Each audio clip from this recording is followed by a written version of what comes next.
around and disregard it. Sweep you off the ground, show you what heart is. Standing strong and proud, nothing can knock it. Let's get it started, it's the hardest. Talk around, don't disregard it. Sweep you off the ground, show you what heart is. Standing strong and proud, nothing can knock it. Let's get it started.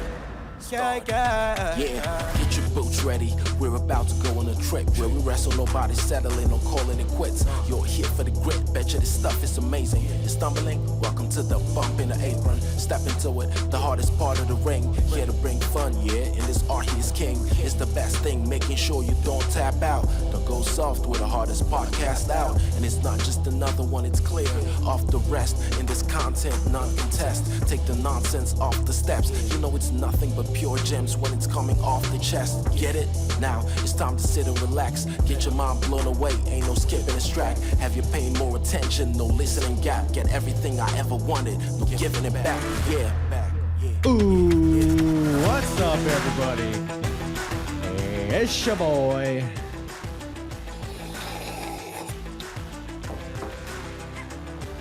The hardest part of the ring. I just drink coffee if you're not watching this. Prop humor, everybody. Gotta love it. The hardest part of the ring is here. Welcome to the Apron Bump Podcast. Boy, howdy.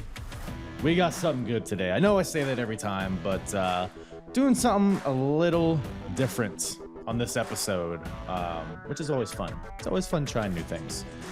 Sexually, podcasting, whatever it is. We got some Ring of Honor for you today. And like I said, we're going to do something new here. So I actually tweeted this out a little while ago, kind of probing all of you anally to see if you thought this was a good idea or not. And I think it will be going forward, especially after doing it. So with Ring of Honor, there are a lot of shows, and I'm talking like 2 a month on average per year. The first year, 2002, they were doing like 1 a month, if that. But going forward, they're exploding, here in 2003, and running a lot of shows. You're doing shows outside of the Murphy Rec Center, all over the East Coast, upper northern East Coast area, whatever you call that, New England.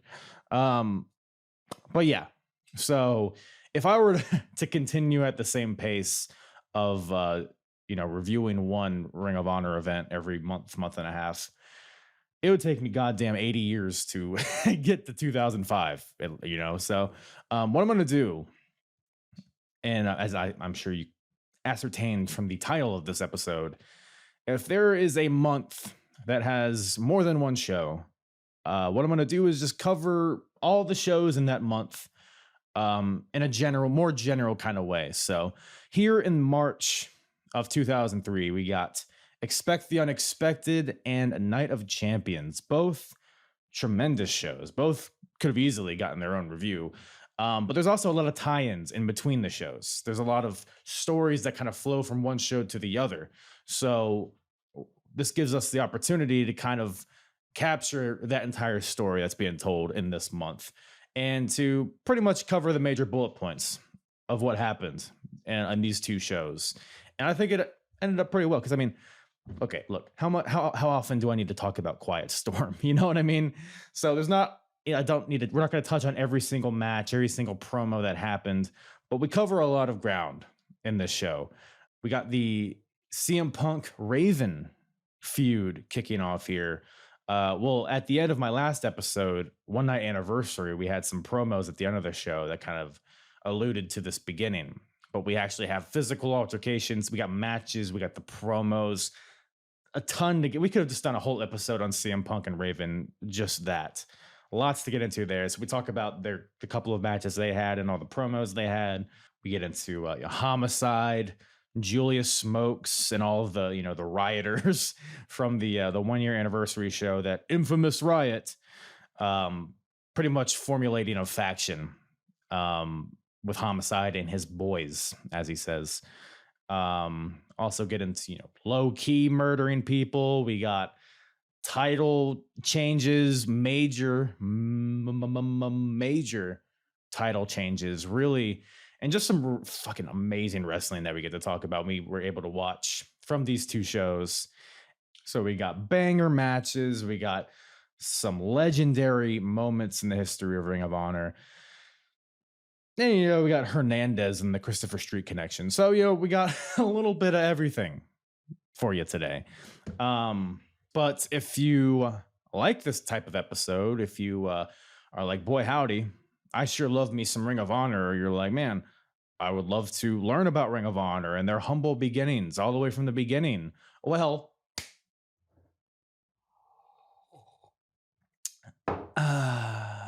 go to apronbump.com.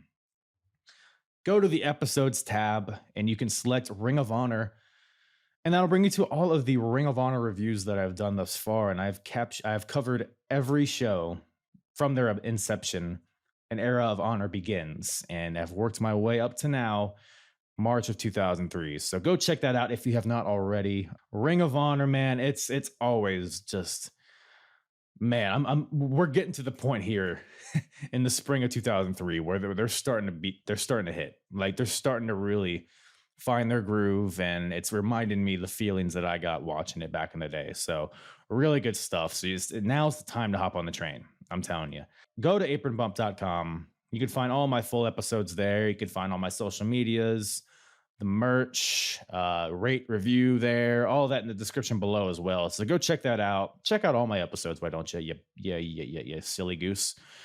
But quick shout out to my guest today. He was a champ. He watched 2 Ring of Honor shows, and we had a good old time talking about him. So I brought on Skylar from Sigdaddy's wrestling show to join me on today's episode. And we had, like I said, a ball talking about, because there's a lot of silly shit, but also a lot of great wrestling that we talked about today. So go check out his podcast, the Sigdaddy's Wrestling Show. He talks about, current wrestling, retro wrestling.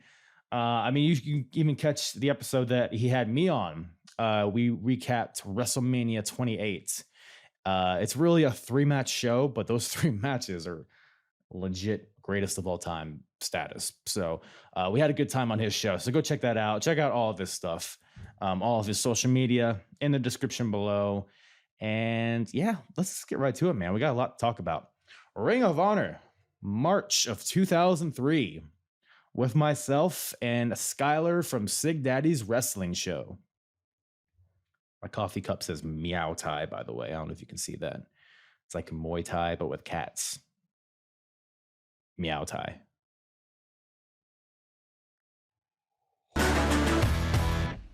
So you kind of jumped at the chance to come on here and talk about some Ring of Honor. So I'm assuming, are you familiar with this era of Ring of Honor at all? Not, the thing is, I'm not too familiar with it. I know about it. Yeah. Ish. I've paid attention to timelines and stuff along that line, and how this is early. Low Key's one of the biggest stars, along with Danielson's also a big star at this point too. It's just not as, and then Joe is ascending, getting ready to ascend. Very much so, yes. Yes, he does. But there's a lot of key players, Daniels as well, and the Briscoes. Gosh, so young. Come on, man. Love the Briscoes. I mean, I watched all the shows from 2002, and I think Mark was this show here in March is when he turned 18, and he wasn't allowed to wrestle in Philly as a 17-year-old, so he only wrestled on a few shows when they went to Boston and stuff like that. But the Briscoes, I mean, they might have been the MVPs of the first year of Ring of Honor. I mean, everything they did was gold, even the matches against each other, which I don't know if you've seen those. If you haven't, I have not seen those. Oh, Honor Invades Boston 2002, probably my match of the year for their first year. For 17 and 18-year-olds. Dude, that is insane. We'll talk about it a little later in the episode, but they'll be teaming together for the first time this month, and it's incredible how just right off the bat they're just best tag team in the world with how young they are, 19 and 18. The gear though, not the greatest. Yeah, not even close to what we'd see later on. I would venture to say maybe even the worst. I don't know, not the worst on these 2 shows. Oh, you know what? We got one that we'll get into probably pretty quickly here. I know exactly what you're talking about.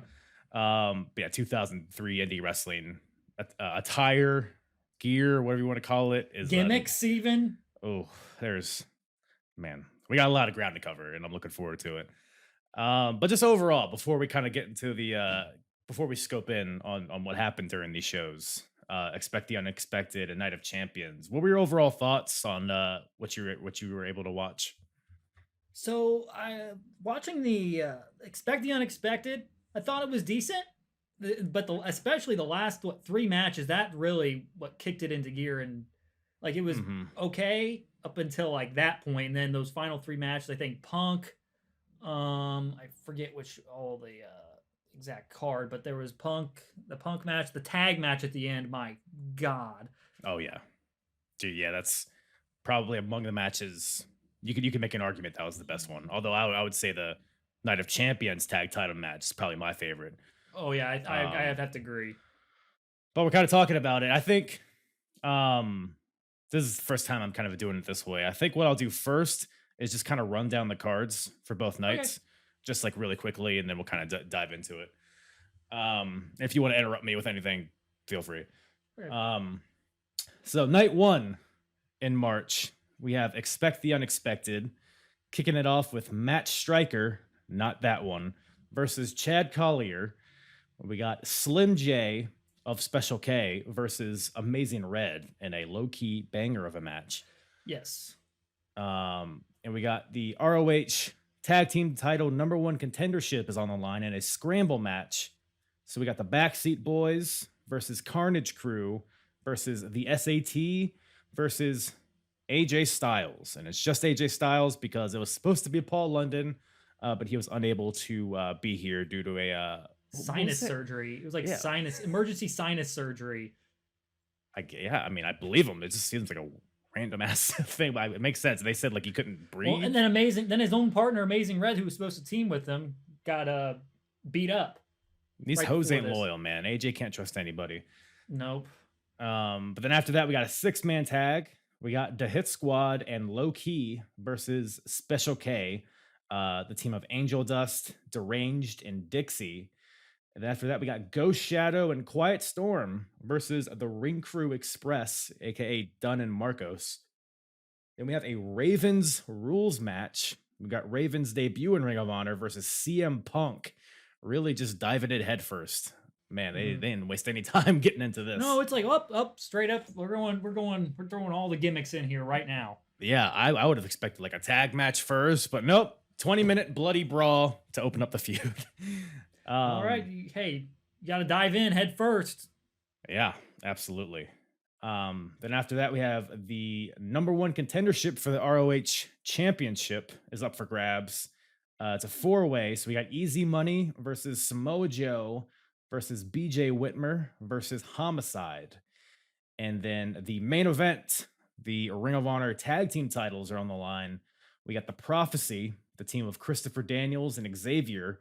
They're defending the titles against the team of AJ Styles and Amazing Red, which, spoiling the #1 contender match from earlier, but that's fine. And then not important stuff. Nah, it's who cares. What do you think? You think AJ Styles is gonna lose? Yeah, I mean, so this first night, did you have a particular match of the night? I think it may have been. I think it was the 4-way. The #1 contenders one. Yeah, I think it was the 4-way. Yeah, that was really good. Homicide, Samoa Joe have a really great dynamic against each other, and an Easy Money and BJ Whitmer. Homicide hit a cop killer on a woman. Was that this match? I guess it was, right? Was it this match or after? Because after this match was a giant brawl. Yes. This wasn't the machete though. I don't think. I think that was the machete's the next night. What a tease! Because I had that in my notes. Like some dude just pulled out a machete out of nowhere. Yeah. Now that I'm thinking about it, I'm pretty sure the machete and the domestic abuse with a cop killer, I think that was in the same show. It feels like it's the same Philly show to me. But let's just say this: Expect the Unexpected is in Boston, and the next. Or I guess it's like a week or two after in Philly, back in the Murphy Rec Center, we got Night of Champions. So opening up with a 4-corner survival match, we got Alex Arion versus Dixie versus Matt Striker versus BJ Whitmer. Matt Striker with a Y. Yes, again. Can't forget. A Y and a unibrow, most importantly. Commentary. Yeah, because they gave him so much shit for that. Poor guy. Yeah, I was like, dude, can't get a break. He's actually pretty good in the ring. He is. I mean, to be fair though, he could just shave it off. I mean, what are we doing here? Yeah, it's 2003. You have a pair of tweezers at least. I thought you were about to say unibrows were in 2003. It's like, that didn't happen until about 2014. Anthony Davis. Oh, I see. 2012, whatever I think it was. Yeah, I don't know if that really caught on, but after that, we have a 6-man tag team scramble match. We got Quiet Storm and the SAT versus Special K, the team of Angel Dust, Deranged, and Izzy. These all sound like made-up names as I'm saying them. Yes. Some of these gimmick names, my lord. There's something. They do drugs. Skylar, it's pretty much, yeah, Angel Dust. Well, if that's one of the gimmicks, is Angel Dust, so. Yeah, that's really deep. It has a lot of layers to it. Very deep. And they didn't make it, I gotta say this, they made it known throughout the broadcast. Oh, they're drugs. They're into drugs. Oh, no, I thought it was pretty subtle. No, it was pretty, yeah, very subtle. read between the lines. But after that, we got the Backseat Boys versus the Ring Crew Express. Then we got the FWA British Heavyweight Championship on the line.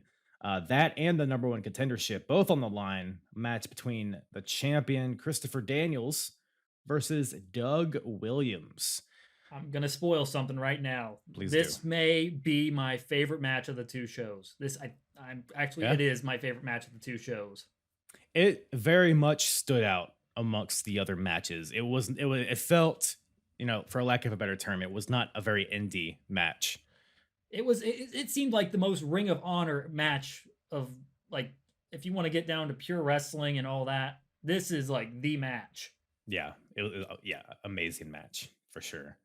We got a 6-man tag to Hit Squad and Homicide versus Steve Carino's group. It's his unnamed group. It's called The Group for some reason. Yeah.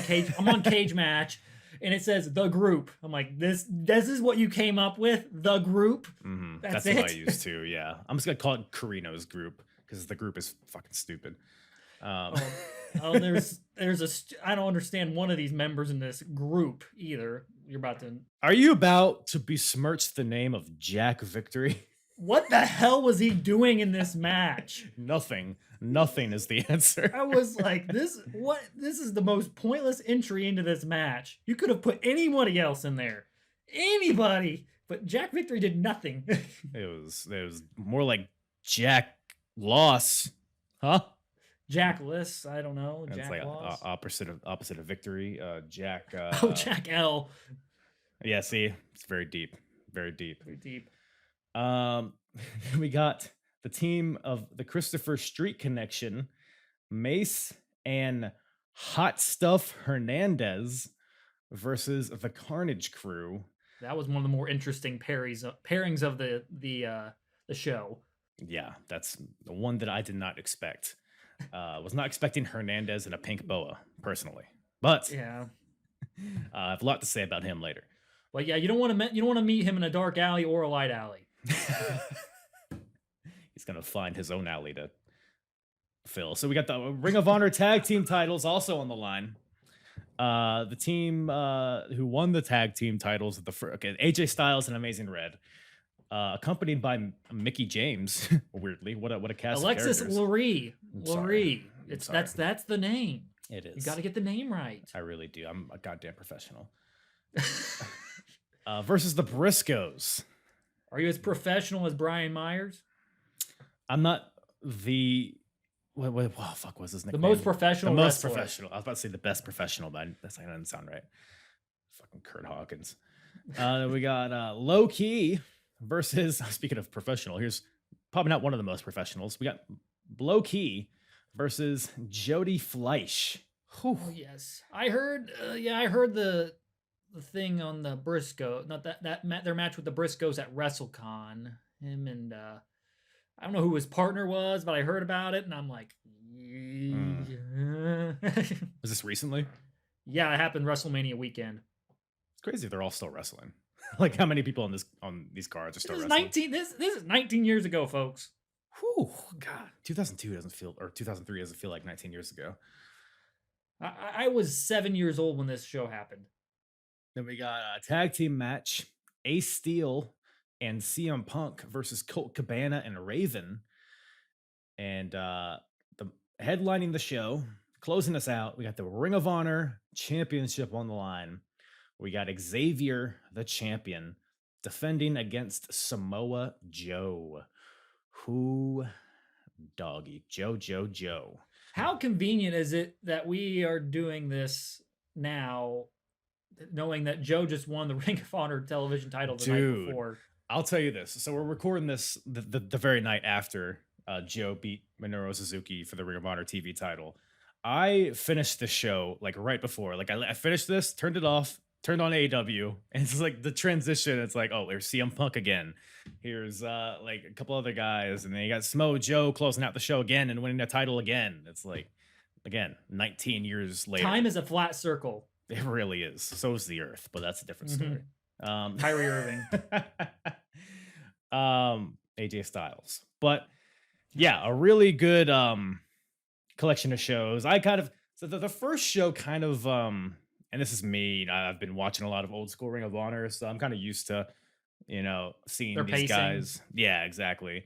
The first show was fine. It didn't really grip me, maybe other than, like you said, the last couple matches, particularly probably Punk and Raven stood out to me. Well, it was the wildest. It was a super wild, bloody brawl, which we didn't see really not any of that, but on that show specifically, we didn't see anything like that.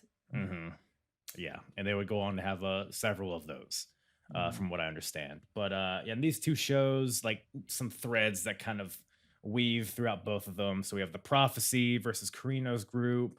We got the tag team division is red hot, especially with the Briscoes now being a team. And then you got like the Backseat Boys are now full time, and all the title changes and all that. AJ and Red, like the tag division probably was the MVP of both these shows. Actually, you know what? Let's start off with probably the most prominent feud of 2003 for Ring of Honor. So CM Punk versus Raven. Man, seeing Raven in a Ring of Honor ring, it feels strange. It's out of place. It's so out of place. It's because it almost seems like they're trying to be ECW in a way. Right. Yeah, Raven is like I've said this before. He's a good talker. Raven is. I don't think he's a good promo though, if that makes sense. Oh, I agree. I see what you're saying, and a lot of what I noticed with Raven during his promos for both of these shows, he'd always go for the lowbrow humor on Punk. Oh, that's where he would always end up going, because he made some Michael Jackson joke. Both shows, by the way. I think it was hard to hear sometimes what he was saying because it's 2003 indie wrestling, but yeah, I'm pretty sure he made the same Michael Jackson. Hey Punk, you love being at his ranch or whatever he said. I can't even remember what he said on that, but like on the Punk end of things, I thought it reminded me a lot, like, because he has this thing was like he's better than you because he's straight edge, blah blah blah blah blah. It reminded me a lot of what he ended up doing, toned down, mind you, in 2009 and 10 with his initial feud with Jeff Hardy, and then Straight Edge Society as well. No, I mean it's almost. Yeah, that's a good point, actually. Like beat for beat. I mean, it's very similar dynamic because Jeff Hardy and Raven were pretty much in the same kind of points in their lives, in each respective feud with Punk. And like you said, he's using the straight edge thing, which, by the way, up till now, Punk's just been like a good guy. He's kind of new to Ring of Honor and people love him.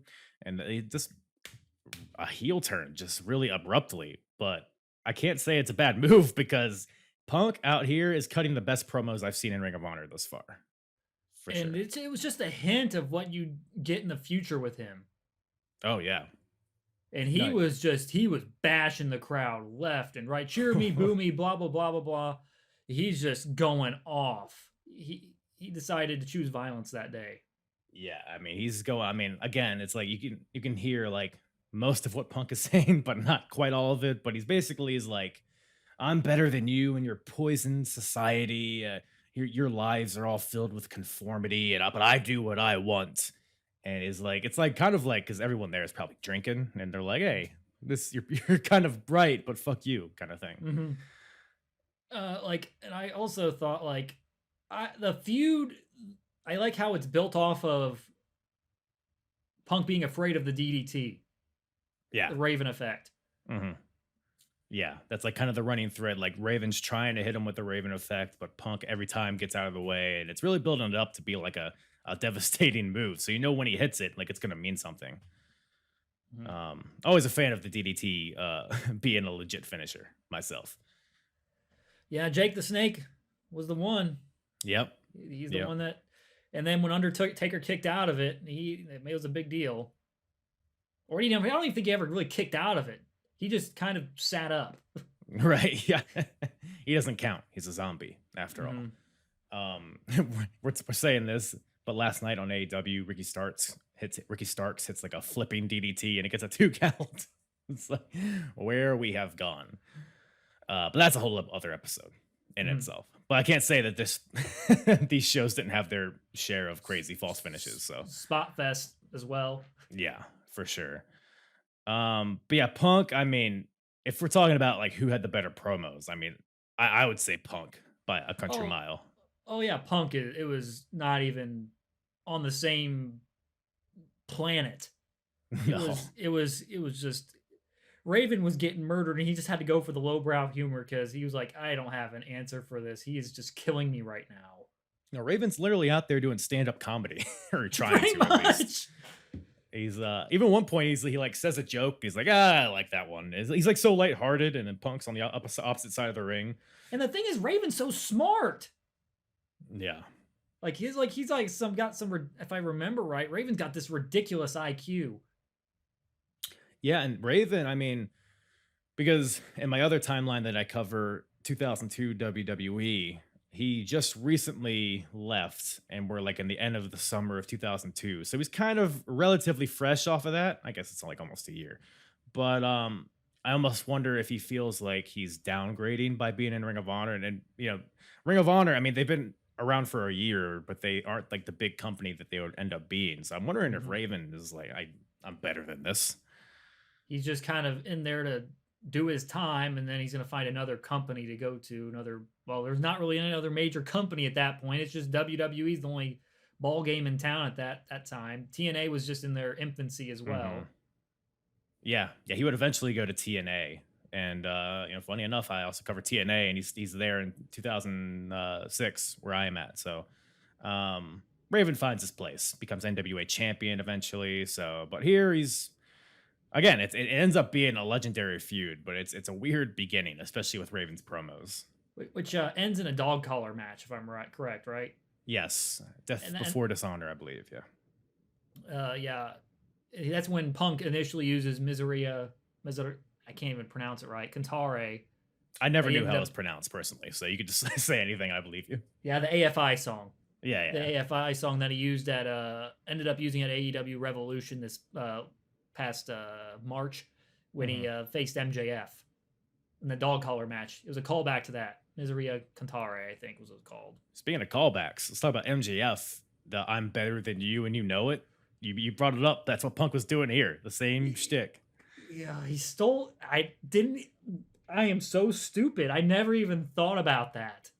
Right. I didn't either until I was watching this. I was like, wow, he's saying it with like the same tone and everything. Different reasoning behind it. I mean, very different because MJF is the stuck-up rich kid, and then Punk's like the just straight edge punk. Part of the. He's trying to push his envelope onto everybody else. Right. But dicks are dicks, I suppose.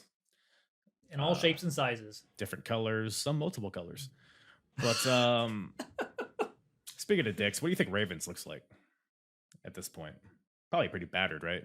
Yeah, it's probably beat up pretty bad. Yeah. All those strippers and cocaine from Sandman and everybody. Yeah, the barbed wire, bats to the gooch, falling on ropes, crotching himself on flaming tables, Just his feud with Tommy Dreamer's probably done it. Oh, that was a vasectomy in itself. But He, like Michael Scott, he's got multiple vasectomies. Snip, snap, snip, snap, snip, snap. well, nobody was vasectomied here, or maybe they were. So we got a Ravens rules match. So the promos are kind of building up to this. I mean, it's an easy story to tell. You have the straight edge versus the guy that does a lot of drugs and alcohol. Easy, but for some reason, Raven's the babyface here. But it's just that's like you said, like Punk's trying to push it on everybody, and he thinks he's better than everybody. So it's a solid story. But the Ravens rules match, well, so there's kind of a caveat to it. So I believe it's the first 10 minutes is a traditional pure rules, yeah. Pure rules, that's right. But if it goes 10 minutes, then it becomes Ravens rules match, and of course, it lasts over 10 minutes. In the beginning, Punk, I mean, he's like the more pure wrestler, I guess. So he has the advantage early, but Raven kind of surprises him with his wrestling ability, which is what allows him to kind of last long in this match. Then the 10-minute hits, and then the plunder gets brought out. So Punk grabs a chair, he swings it at Raven, but it hits the ropes, pops back in his face. That spot never gets old. It's always hilarious. I think it just happened recently, didn't it? I think somebody like fucked it up recently. I can't remember who it was. Somebody did it on television recently, I think. I cannot remember who. It sounds like an AEW thing. It was definitely an AEW thing, I'm pretty sure. It'll come to us. We'll just randomly spread it out. But I should mention Trinity is with Raven. And for anybody wondering, why is Trinity with Raven? What's their story? Well, backstage, Raven saw Trinity and he was like, hey, you should come out to the ring with me. And Trinity was like, okay. Some of this, oh my gosh, sometimes wrestling doesn't make any sense. It's like, hey, it's like, you want to be tag partners? Oh, cool. That's the WWE way of putting people together. Yeah, well, it's a little bit more effort than WWE gives, but I digress. Yeah, it's like, all right, guys, you're going to be tag team this week. Okay. What? Okay. All right. Got nothing else going on. Yep. Poor Ricochet. But we got Trinity. By the way, Raven's like, not only is it's not just coming to the ring. He's like, well, come to the ring and we'll have fun later. And Trinity's there in her cowboy hat, like, okay. And chaps, doesn't she have chaps on too? Probably. That would be par for the course. But I mentioned Trinity because she is very much a part of this. Because Raven and Punk, they're fighting on the outside. And Punk just goes after Trinity. Raven rushes to try to save her. But this is all Punk luring Raven in. And this allows Punk to hit Raven with a chair. So Raven's all busted open, immediately bloody. And they get back in the ring. It's back and forth for a little bit. But they eventually make their way back out to the ring, or outside of the ring. Trinity tries to help Raven again, but Punk just forearms the hell out of her. This is one of many male on female violence occurrences on these shows. Yeah, there's probably about, what, 3 or 4 at least? At least. But again, par for the course for Ring of Honor at this point. So Punk just takes Trinity and just throws her into the barricade, these cheap-ass barricades. I'm convinced they're just here to explode. Like, they provide no protection to the crowd.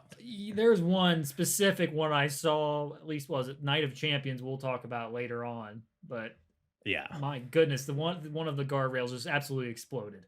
It's got to be a running gag at this point because it happens every show. Like, all the barricades just get destroyed. It's like, at what point do you just not have barricades?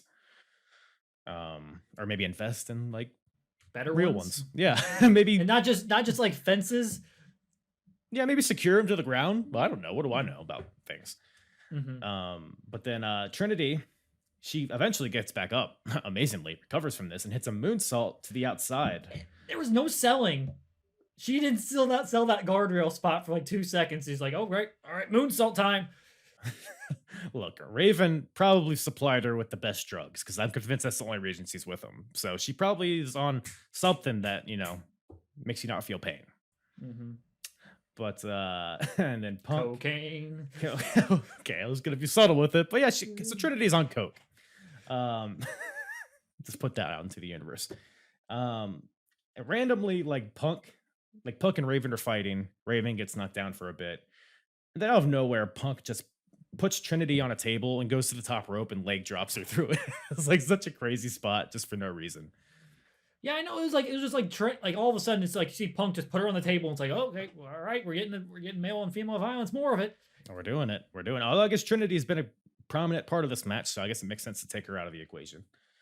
But in the ring, Punk hits a Shining Wizard and then a Raven effect onto Raven for a 2 count. And then he debuts the Devil Lock. Is that what it was called?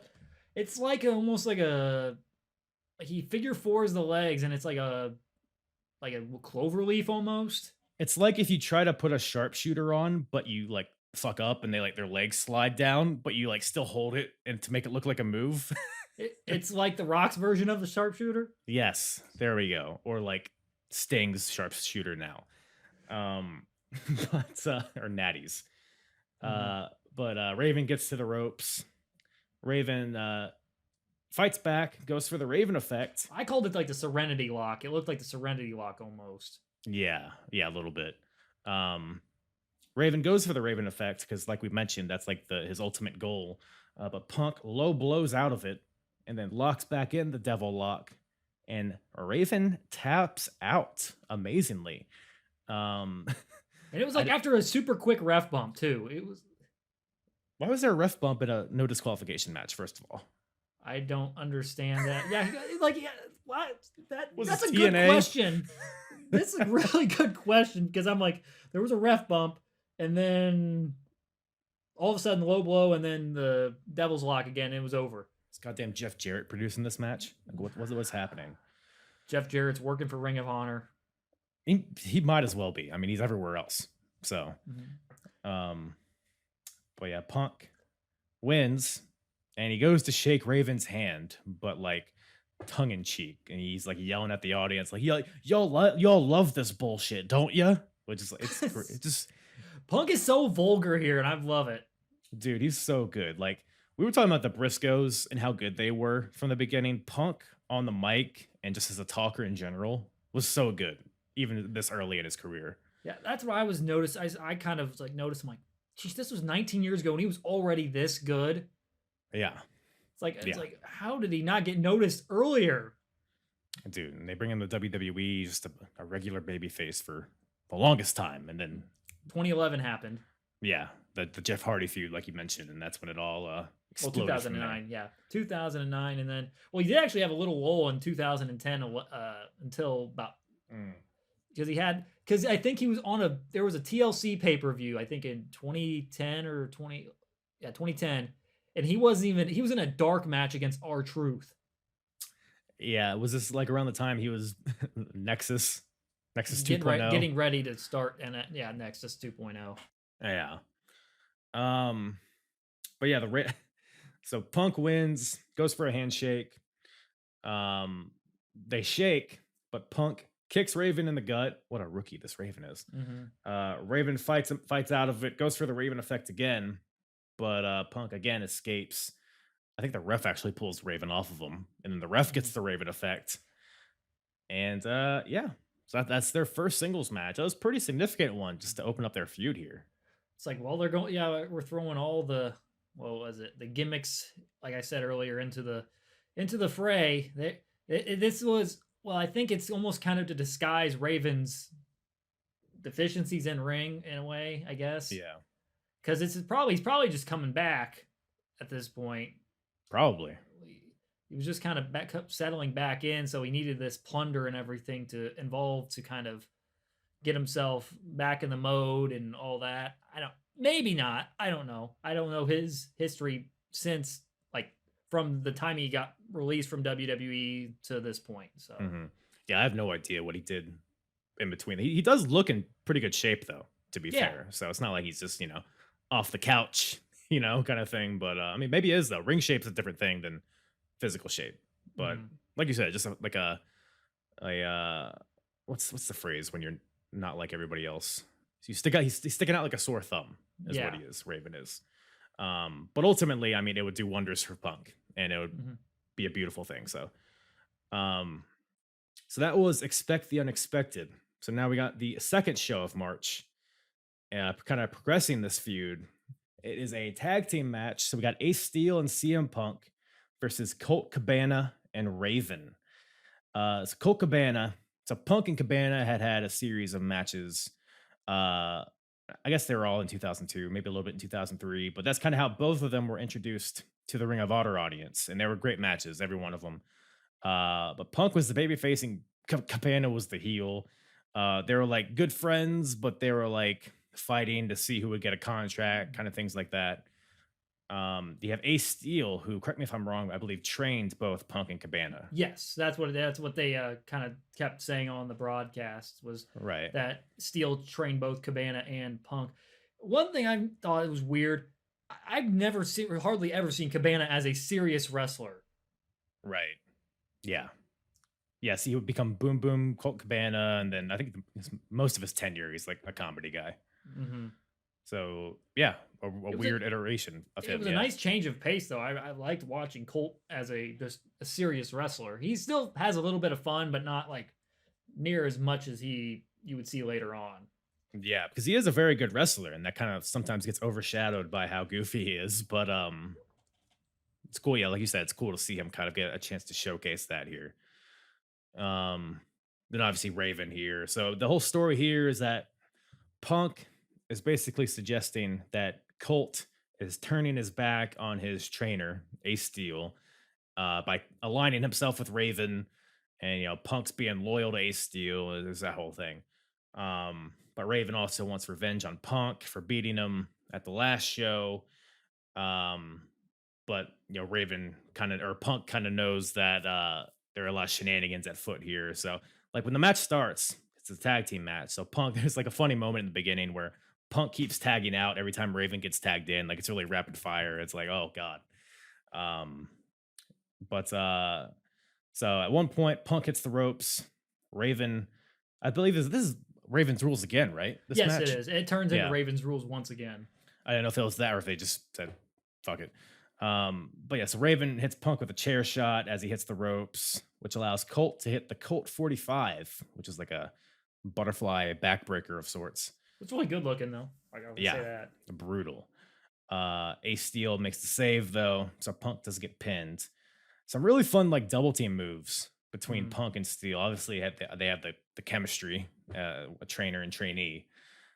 They tried the Kings of Wrestling, Claudio and Chris Hero. Yeah, they had this move where Claudio, he would do the giant swing, and then Chris Hero would do the kick from the second rope, and it looked awful. Yeah, it looked like shit.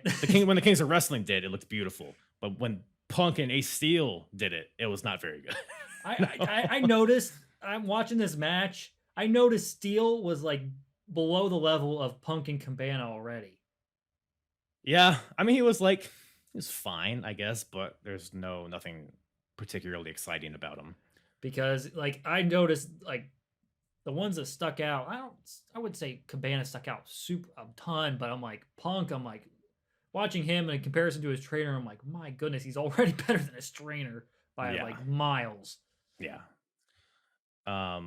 So hopefully the giant swing is no longer a part of Punk's repertoire going forward. Because that thing was slow as hell. He couldn't get him up. Was it Raven he was doing it to, or is it Colt? Do you remember? I don't remember which one, but wait a minute, let me see. I think he couldn't do it to either one of them. Well, we got an old man dive here too.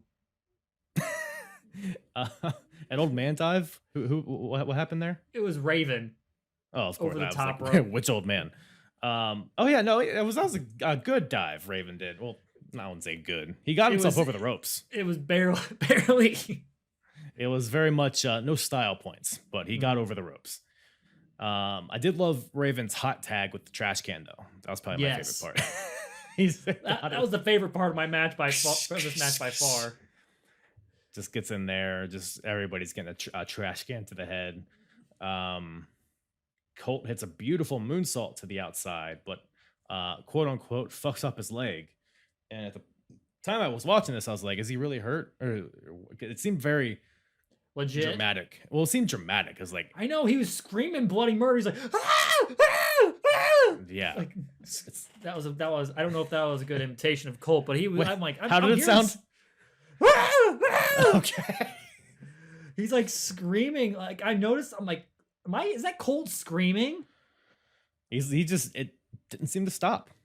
For whatever reason. It went on for like 10, 15 seconds. But if I'm reading the story right, I believe we find out why he's doing that. So this leaves like a 2-on-1 situation. So Ace Steel and Punk are teaming up on Raven. Punk misses an elbow. Again, a table gets brought into play. He goes to hit an elbow through Raven through the table, but Punk misses and goes crashing through the table. And this allows Raven to hit the Raven effect onto Ace Steel for the win. And Raven wants a handshake from Punk again. Punk says, "Fuck you," and I quote. And Raven goes for the Raven effect again. He's very persistent on this, like he really wants it. Punk escapes again, but then Raven gives like 2 or 3 more DDTs to Ace Steel. But eventually, poor guy, dude, just here, he didn't even get a promo. He's just out here looking like Mickey Rourke. But Punk eventually, like as Raven and Colt are in the ring, kind of recovering, Punk sneaks up on them, and Punk eventually convinces Colt to gang up on Raven. So now Colt is aligned with Punk all of a sudden. I guess that's why he pretending to be injured, so that's why I was saying at the end too. Yeah, to create a 2-on-1 situation. So I guess that makes sense. Well, it's a 3-on-1, but Ace Steel's dead. Yeah. Well, Ace Steel's R.I.P. Hopefully. Then they drop toe hold to the chair. Punk hits on Raven, and Punk and Colt just carry Ace Steel to the back. So Raven still looking for that revenge. And Punk's back was torn up from that table spot. Oh, dude, yeah, it was like that hardcore Holly in ECW when he like cut his back open. It was very similar to that. Yeah, like it was a weird angle where he jumped off because he jumped from like corner to corner on the elbow drop. Yeah. I noticed like he went from opposite. It was a weird angle as the commentary was pointing it out too. And then Raven moved and that effed up Punk bad. Typically, you don't see that with table spots, but that spot in particular, like Punk's back was just mangled from that for some reason. Yeah. And this isn't a WWE table that just splits in half. It's shards of wood and metal just into his back. But yeah, anything else on the Punk and Raven kind of feud here? I liked the first match. I liked a lot more than this tag match. I agree. Yeah. It was. I felt I had a lot more fun with it. It was just kind of like Raven's rules didn't kick in until like the halfway point of it didn't really kick in till the halfway point of this match, the tag match. Like I felt it was kind of like, it was a little. I'm trying to find the word for it, but like it was lacking. Underwhelming. It was underwhelming in that aspect. I'm like, Raven's rules never really kicked in all that much. It's almost like they should have been switched. Like the tag match should have been first, and then the singles match should have been second. Yeah, they should have flip-flopped these. Have Raven get a win on they expect the unexpected in the tag match, and then come to this or whatever. Yeah. There was an intensity. There's an intensity in their singles match that was missing in the tag match, I think. Yeah. 100%. That perfectly said. It's probably Raven out here, like we said, doing his stand-up routine. Like it's like he hasn't. How am I gonna get invested that you want to kill this guy when you're just out here? Which I guess that kind of fuels Punk and his anger. So it all works out. It all worked itself out. Yeah. But good stuff there. Good stuff coming up for them as well in the future. But while we're talking about Punk, Raven, these like kind of defined characters, these guys that are cutting promos and have a lot going on storyline wise, someone else that does is Christopher Daniels and The Prophecy. Who, man, what a bad series of shows for The Prophecy. That's an understatement. They had a bad, and it's not bad. They had a horrible 2 weeks. It couldn't be worse. It couldn't have gotten worse. Like, you think bum ass Corbin was bad? This is losing. Losing 3 titles in a matter of 2 weeks is pretty god awful. Three titles, right? Yeah. Did you say 3? Yeah. Yeah, I said 3. By the way, are you familiar with the Prophecy at all as a faction? Not too much. You probably ascertain a lot from what you watched, but Donovan Morgan is also a part of this. Yeah, I heard that. You a big Donovan Morgan fan? I've never heard of the guy in What's my your life. favorite? What's your favorite Donovan Morgan match? Is that guy named the Blueprint? Every time I bring up Donovan Morgan, everyone thinks it's Matt Morgan. I thought it was Matt Morgan too when I first saw the first show he was on. I looked at the card. I was like, "Oh, Matt Morgan's here." Nope, it's just how do I describe Donovan Morgan? He's like creator wrestler number 2. Like, he's very generic. Was it similar to like Shawn Michaels' cousin in TNA? Michael Shane? Michael Shane? Oh, he appears on this show too. Oh, You might have missed it. I didn't even realize it. Yeah, no, they tried to make it a big deal, but it was not. But we'll get into that a little bit later. But yeah, Donovan Morgan, Michael Shane, one and the same. But the Prophecy, so it's Daniels, Donovan Morgan, Simply Luscious, and was that it? Oh, Xavier, No, of course. That wasn't Alice in Danger. Was it Allison Danger? Yeah, it is. Yeah, Allison Alice in Danger. Danger. Thank you. You're right. It used to be Simply Luscious, but then she flopped to Carino's the group. So just a lot of drama amongst the women in Ring of Honor. All 2 of them, or 3 of them, I guess, for Trinity. Actually, 4. Oh yeah, Alexis Lurie, right? Yeah. Like, Hardcore country. We are so far away from that. But like we said, kind of just to lay the scene.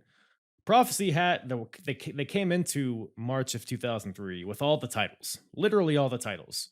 They came out of March of 2003 with 0 titles. So Well, it's 2 weeks. in 2 weeks. And so the first casualty is the tag team titles.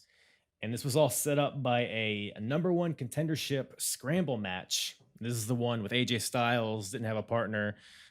So it's AJ versus the Backseat Boys versus Carnage Crew versus the SAT. Was Backseat Boys based off of Backstreet Boys? I'm assuming. Or maybe it's just like you're in the back seat, so you're cool. I guess. I don't know. Were you a backseat boy yourself? Oh, I always was in the back seat. You strike me as somebody that was in the front of the bus. When you had a substitute bus driver, you told them I never where to rode go. the bus. Oh, excuse me. Man, nope, Playa, no playa. seat boy. He's the no seat boy. No seat. So we got and the Carnage Crew, DeVito and Loke, who are kind of just brawlers. And then SAT, who are like 2 super crazies, basically. I do love the SAT though. I've ragged on them a lot in the past, but I've got a huge respect for Joel and Jose Maximo.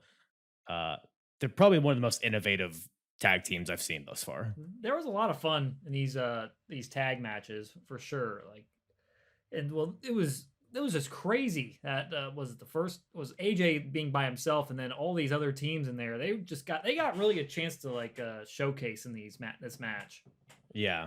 What are your thoughts on, I guess, the scramble match in general? Because scramble matches, at least in Ring of Honor, they tend to be like not a lot of selling, not a lot of psychology. It's really just a way to kind of showcase your creativity and like your ability. what they do in GCW, the same thing.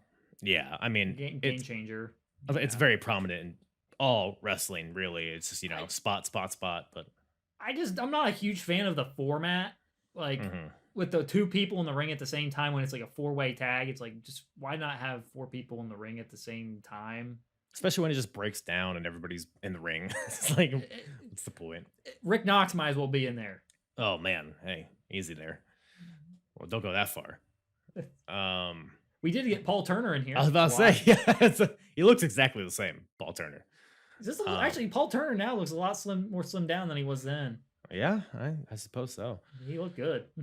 Looking sexy, this Paul Turner. Yeah. but I'll try not to get too hot and bothered. Yeah, hey, he's the MVP of AEW refs. It's not saying a lot. Hey, I'll say I gotta give him credit though. He's probably the most consistent official out of anybody. Yeah, anybody that's not Bryce Remsburg is okay with me. Oh my God. But so yeah, the scramble match, it's a lot of high flying. Everybody's doing dives to the outside. Even DeVito and Loker. I think DeVito does this big ass moonsault to the outside. Yes, that's why I pointed. That's one of the spots that stood out. I'm like, this big ass dude is that moonsault. So I did not expect that at all. And like we said, AJ was supposed to team with Paul London. So AJ, as a tribute, does a springboard shooting star press to the outside. He even screams, "This is for Paul!" before he does it, which is a fun I didn't even know. I didn't notice that. Yeah, I didn't notice. This is for Paul. Hey, Paul was out with sinus surgery. Yeah, it sounds like a made up injury, but it was a real thing, I guess. So, but the Backseat Boys hit the T gimmick, which is their finishing move, I guess, which is like the cross. They both have an arm of the guy and hit a power It's like bomb. It's almost like a razor's edge. Yeah, exactly, but with two people. I think the Bludgeon Brothers used to do it back in the day.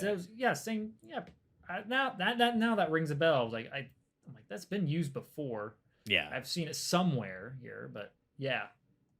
But ultimately, AJ, he counters a Hurricane Rana from Jose Maximo into a sick powerbomb with a jackknife cover, and that gives AJ the win. So AJ goes on to later in the show fight for the tag team titles, which Amazing Red. I don't even know if I mentioned this, right? Because earlier in the show, Amazing Red had a match against Slim J. After the match, Amazing Red was attacked by Slugger, their bodyguard, so therefore he wasn't able to compete in this match. Because it was supposed to be Paul London, so Red took a spot, but then Red got injured, so now he couldn't be. So AJ's all alone, anyways. He couldn't find a partner. I guess on short notice. Show him how to ride without even falling off. But he'll be back in the main event for the titles. But yeah, any other thoughts on that scramble match? Oh, I had a lot of fun with it. Styles, you kind of, even before even looking at it, it's like, okay, well, Styles is on his own. Well, he's automatically going to win here.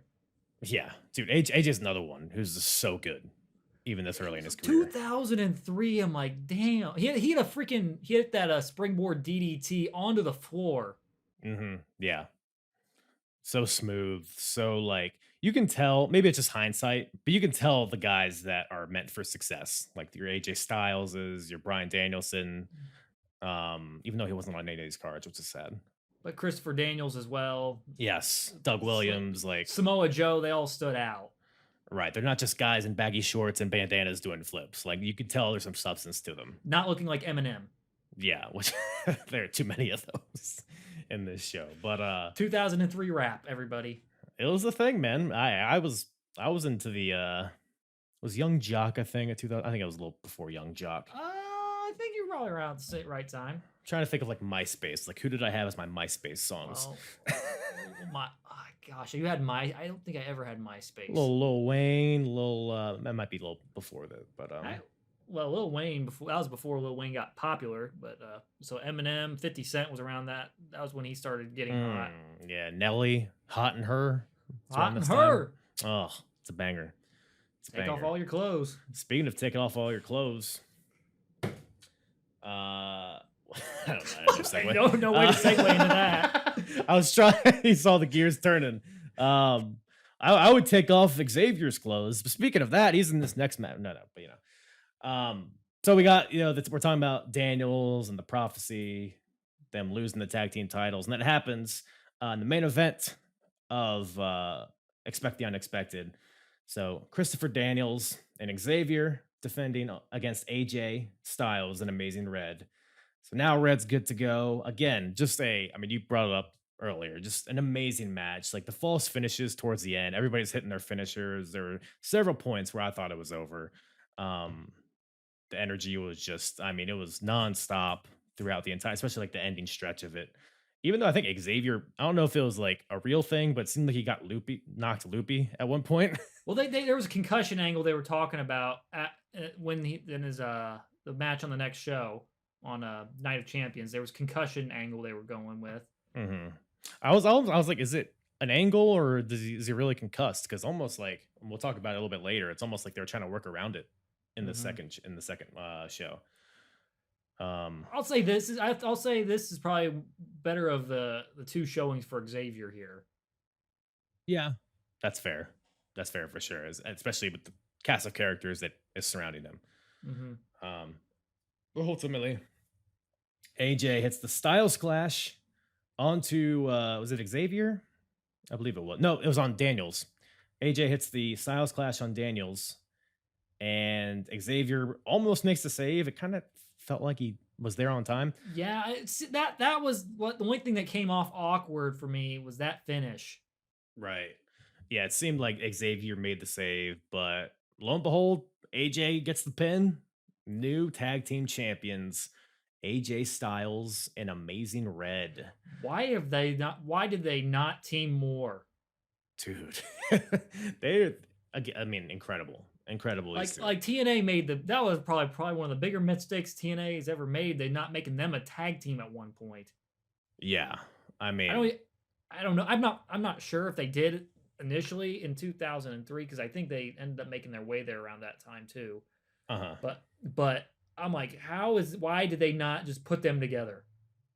Yeah, Red was kind of in and out of TNA for a while. I don't know if he had really any like lengthy run. Maybe I could be wrong on that, but maybe like in the Asylum years they were put together or something, but none that I can remember. But yeah, I mean, Amazing Red is it's a wonder that he never reached a bigger spotlight, especially with how like influential he was. We're talking about SAT and how influential they were with like tag teams. Amazing was that same thing. Amazing Red was the same thing, but he also trained Sasha Banks too. Did he? I believe that. I think, yeah, Amazing Red. Well, at least I don't know if he trained. Maybe I don't know, but he definitely was very influential on Sasha Banks too. Yeah. I mean, influential on everybody, directly or indirectly. But yeah, great tag team match. Any other thoughts on that? Hell of a match. This was like high paced from the. I think if I remember right, this thing was high paced from the jump. And like at one point, Red he toped con Hilode over the guardrail. Yeah. He went all the way over. I'm like, damn, he covered some freaking ground. It's like he almost knocked somebody out in the front row with his feet. Okay, I gotta mention something from these shows. So many people almost get necked. Yeah. Like there's a lot of spots where people are getting dropped on their head practically. And there's one match in particular. Okay, it's Low Key and Jody Fleisch. But I was like, how many concussions can we give somebody in one match? That was the style, though. It's like, hey, let's just drop each other on each other's heads, and that'll be a good match. We're young. We're good. We'll be good. Invincible. We're invincible. That being said, most of these guys are still wrestling. Even like Jody Fleisch is still wrestling. Key's still wrestling. So who am I to say? Alexis Lurie. Yeah, still going strong. I don't think she was ever became a star anywhere. No, she didn't. Well, I don't know what she did after this. Maybe she did some TNA stuff or something. I don't know. I think she worked with a lady named Trish. Doesn't ring a bell. Damn. Sorry to stratify you. That was awful. I apologize for that. So we're talking about Daniels. So the tag team titles gone from the Prophecy. But at least he has the FWA title, the British Heavyweight title. At least he has that. I think he's held it for like 6 months at this point. He's held it for a while. Mm-hmm. Because he's had it. He like always brings it to him. But I think this is like the first time he's defended it, if I remember correctly. But he's defending it against Doug Williams. So this is the second show. So they lost tag titles the first show. Second show, Daniels versus Doug Williams for the FWA heavyweight title. Also for the ROH #1 contendership trophy. You have trophies in wrestling? I think they're absolutely stupid.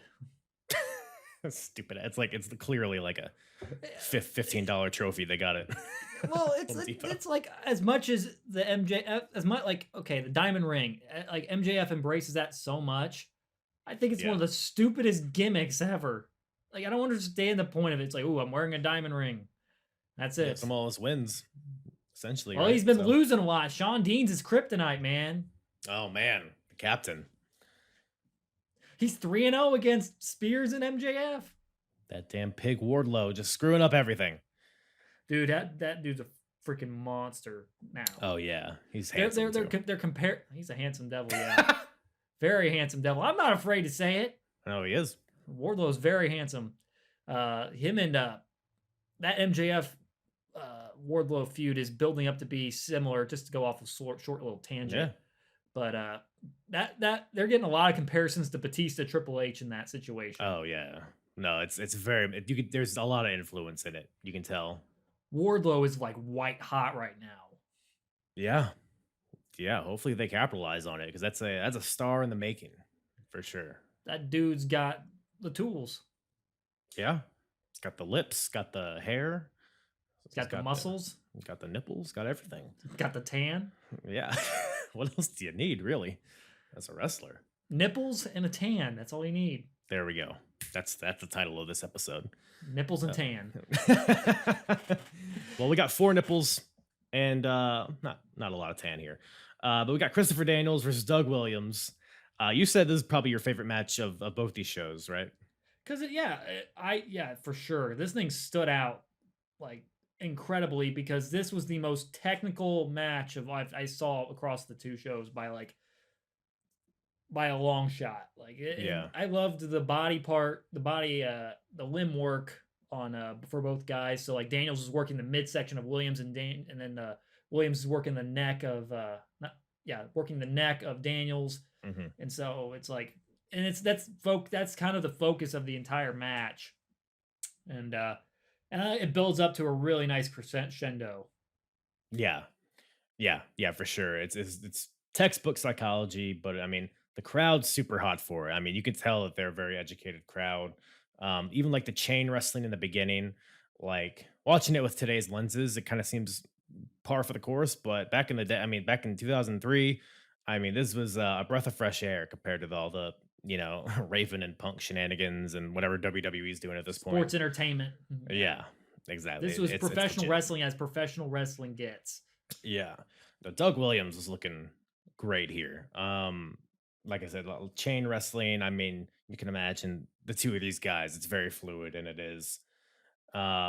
Like you said, kind of it's like a more methodical pace than like virtually every other match on both these shows. I mean, there's so much chaos in all the other matches, and this one kind of just felt like a breath of fresh air. It was just like, we can breathe, we can like watch, like you said, the limb work and all that stuff. So we got Daniels at one point hits the BME for a 2 count.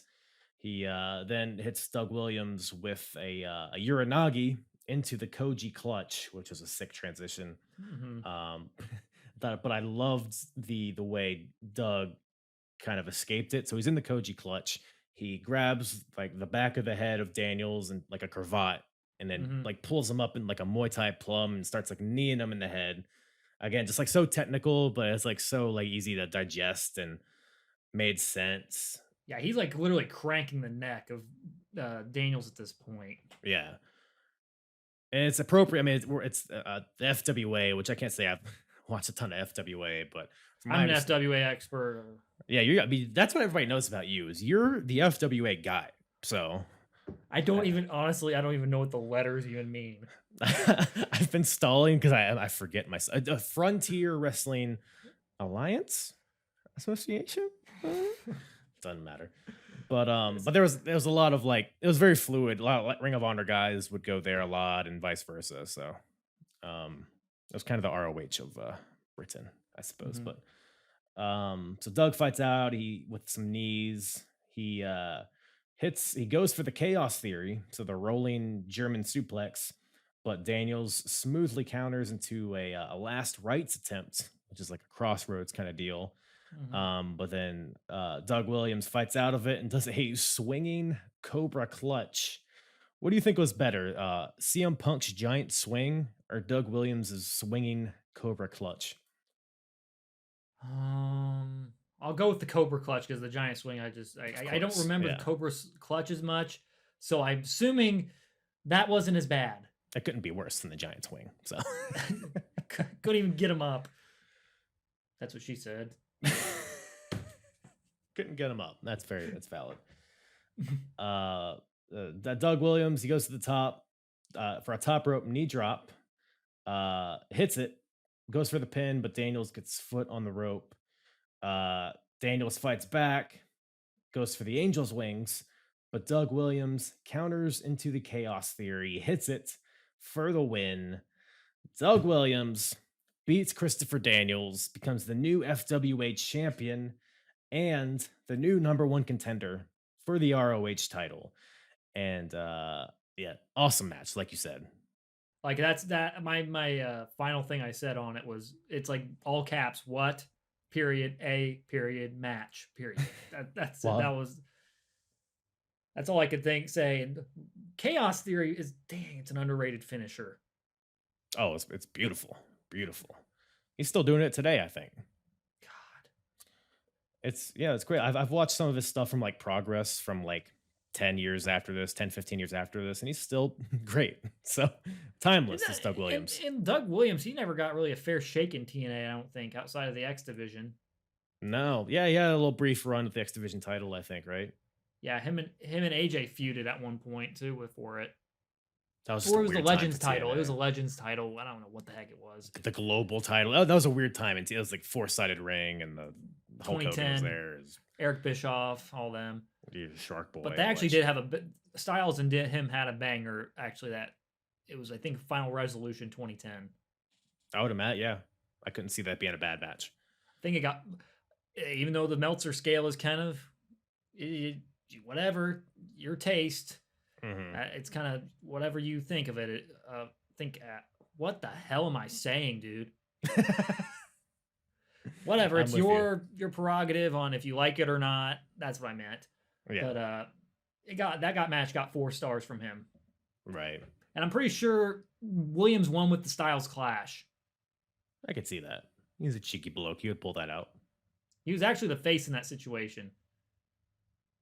Yeah, I guess. Yeah, when I think of Doug Williams and TNA, I think of the British Invasion, personally, with all Magnus and Rob Terry. What a time! Rob Terry, the GOAT. Hey, he was tan and he had nipples. Did he have nipples? Can we confirm that he had nipples? Yeah, somebody go out there and find it. Did Rob Terry have nipples? That's the real question. Call in if you know.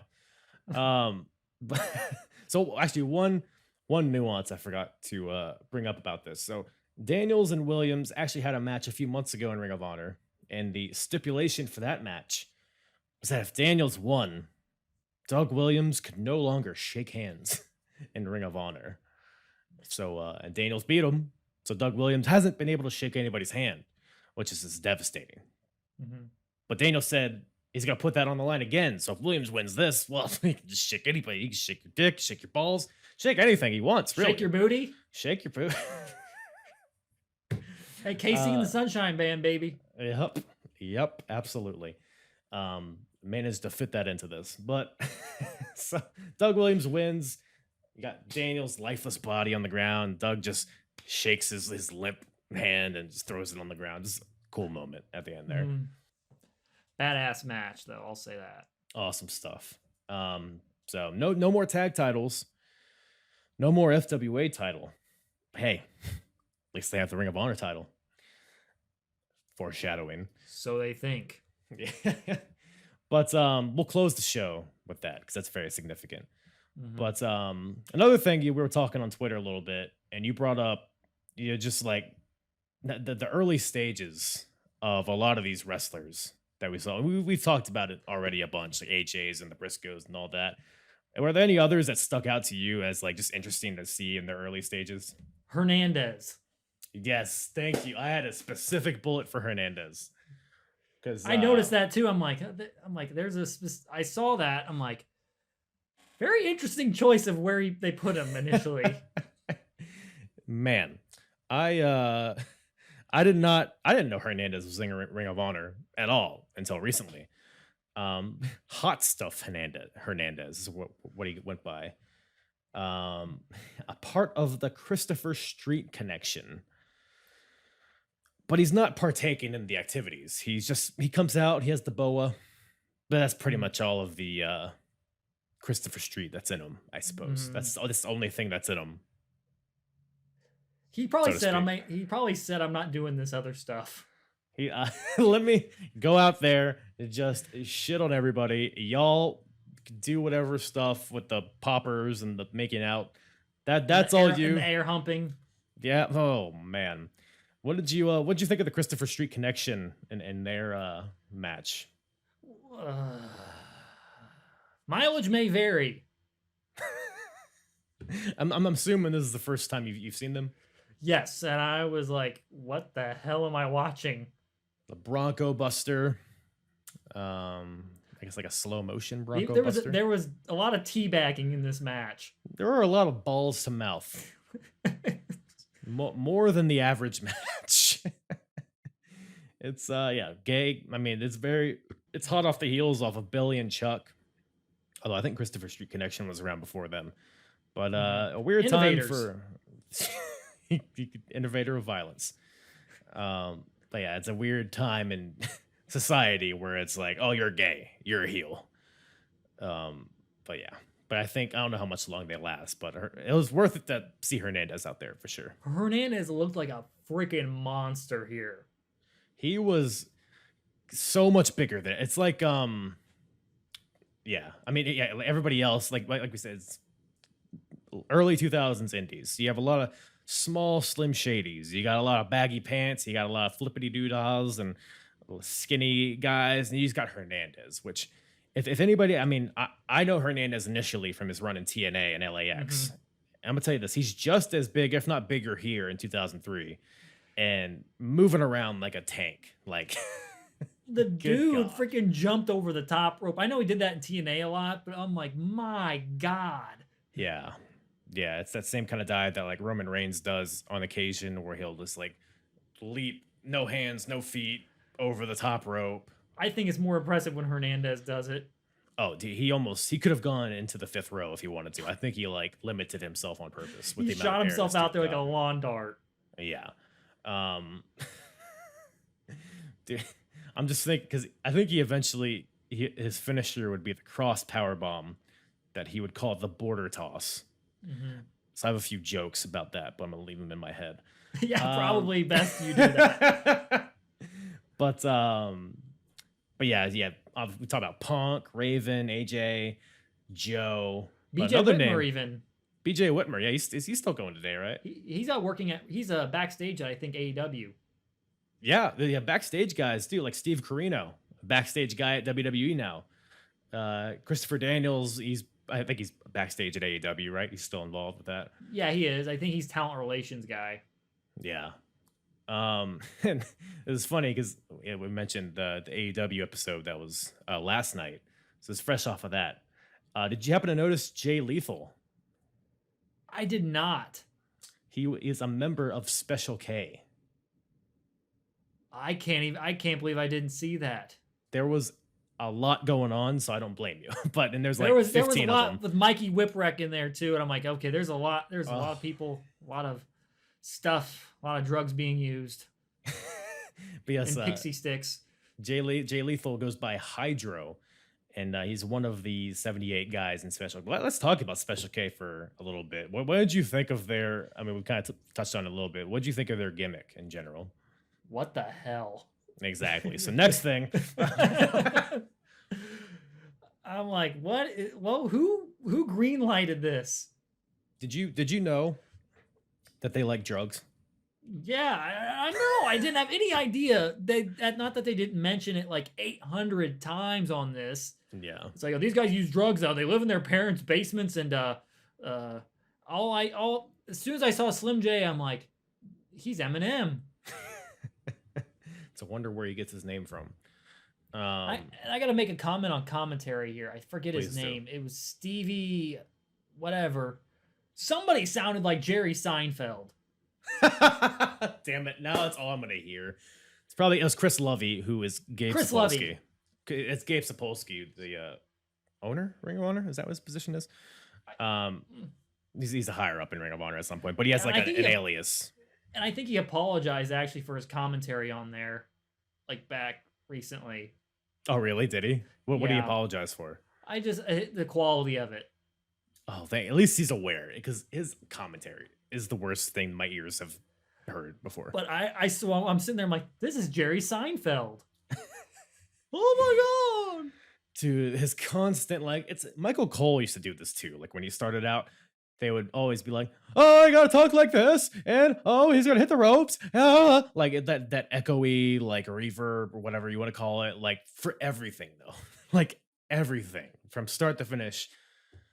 No dead air. I don't know if you watch Raw at all, but Yeah. I hardly ever watch it. But I cannot stand commentary on there.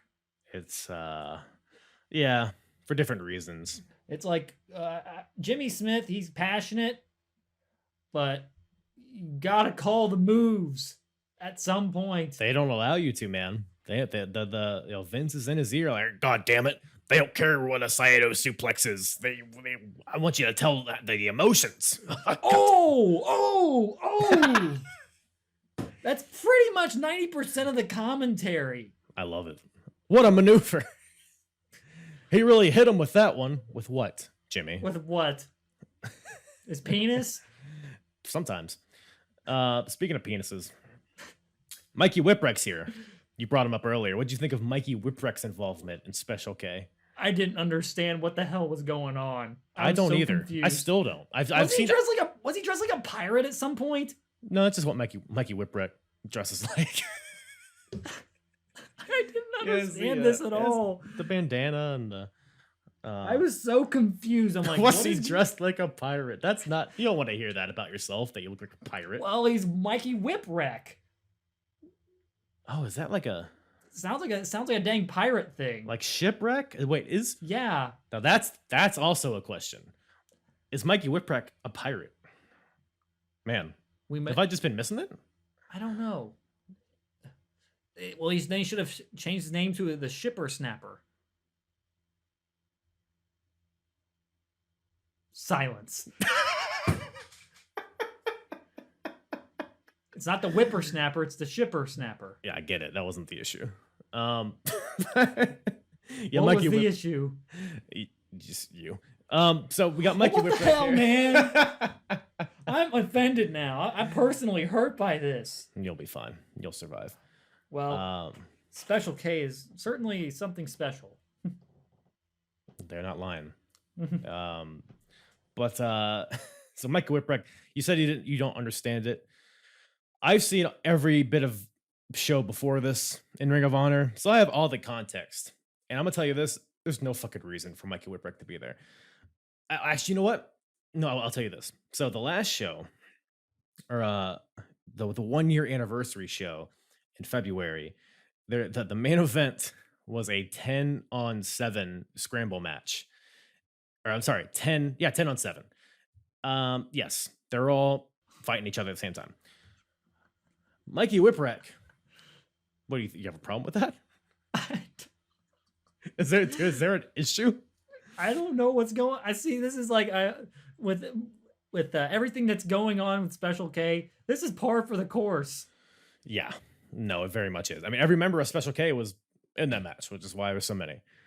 But on the 7 side, which is the baby faces, Mikey Whipwreck was there. And I believe he was there because a lot of the guys on that babyface team he trained, I think like Quiet Storm, Chris Devine. There was a bunch of guys over there that he trained. Plus, they were in his hometown, I think. So I was like, Mikey Whipwreck's out there. Give him a spotlight. But, let me tell you this: Mikey Whipwreck turns heel on his entire team. And you might be asking, well, how does he turn heel? Swerve, bro. On 6 people at once. He gives his whippersnapper to every single person on his team, one after the other, like a fucking karate movie. Just one after this. Goose just destroys everybody. Mikey Whipwreck does. And that now he's with Special K. What the hell? Okay, I know a little bit about his ECW run because I read Mick Foley's book, and he is the ultimate jobber. He's didn't he like a former ECW champion or some shit? Or he's something like well, he was pretty much a guy that got the shit kicked out of him for 90% of the match, and then somehow would pull it out of his ass sometime at one point. His career has been insanity. Because him and Cactus ended up being ECW tag champs at one point. Yes, I think he teamed with Stone Cold, or did he face Stone Cold at some point in his brief run in ECW? I think it was against Stunning Steve or whatever he went by in ECW. Steve Austin or whatever he probably might have just been Steve Austin, yeah. So Mikey Whipwreck's here for some reason. But while we're talking about Special K, so their gimmick's stupid. Like it's dumb. There's no way around it. But they are slowly growing on me. It's becoming very clear that there's a lot of talented dudes in this faction. I mean, we talked about Jay Lethal earlier. Like, he's just a guy in the background in Special K, ends up being like one of the most prominent Ring of Honor wrestlers of all time. Still going today. He was in the main event of AEW last night. We don't want to talk about that ending. Yeah, Great Khali. You don't want to talk about him? Good Khali. Young Khali. That was crickets. Yeah. A bunch of crickets. Lots. Don't use lights out, lights on for that. Yeah. You might as well just leave the lights off. The crowd's going to be just as confused. Like, no one know. That wasn't the issue. Like him, it was just like no one knew him. The point of lights out, lights on is so when the lights come on, you're surprised. Yeah, you know who's here now. But you might as well just had him walk out. Like, what? That was like the initial introduction of Dark Order. Was it? Like Dark Order, when Dark Order showed, I don't think the lights off came on thing. But when Dark Order initially showed up in AEW, I think maybe it was at Double or Nothing. They didn't get a reaction. Yeah, I think they had teamed like on some indies before, but they weren't like so known that it's like, oh my god, it's Dark Order. Well, they were better known as the Super Smash Brothers. Yes, I think that is what they were known as at that time. But the gimmick, yeah, that's copyright. So yeah, well, it happens. But a lot of these guys are super talented here. Yeah, and particularly a match that caught me off guard was Slim J versus Amazing Red. And so Slim J is obviously the guy. He looks like Eminem. He's just a small Eminem. Maybe just M, huh, folks? Versus Amazing. I mean, any Amazing Red could wrestle a broomstick. I mean, it's a common phrase, but he really could. But Slim J was showing out here. We got a lot of unique offense. I mean, do you remember any like of the particular moves? There was some like Jay did some wild kick off like the top rope. He did like some crazy spinning kick. Yeah. There was a diving flatliner we see from Amazing Red later on. There was like a flip through like into a counter, like a cradle DDT. Mm-hmm. That was a thing. Amazing Red used the F5. Yeah, it was like the height of Brock Lesnar too, so you gotta think that's like a shot at them. Or maybe Red did that before. I don't know. I don't know, but they also did like a moonsault counter like into a cutter. Yeah, very ahead of its time. Mm-hmm. Inverted Piledriver at the end. That thing looked rough. I called it like a reverse Styles Clash kind of deal. But yeah, it was kind of a Piledriver. Except the dude got net. It's got to be such a tough move to take safely. But yeah, I think that's ultimately how Amazing Red gets the win there. And this is the match. Yeah, Amazing Red gets the win, but the rest of Special K beats on him after the match. The big bad slugger gets in the ring. Their big bodyguard, Special K. It looked like Omos. Yeah, they really did.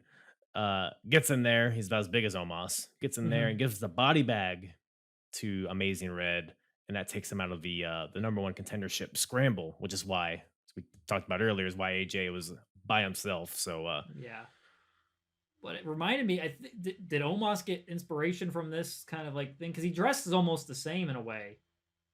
Just because didn't Omos wear a jacket? He did in the beginning. Yeah.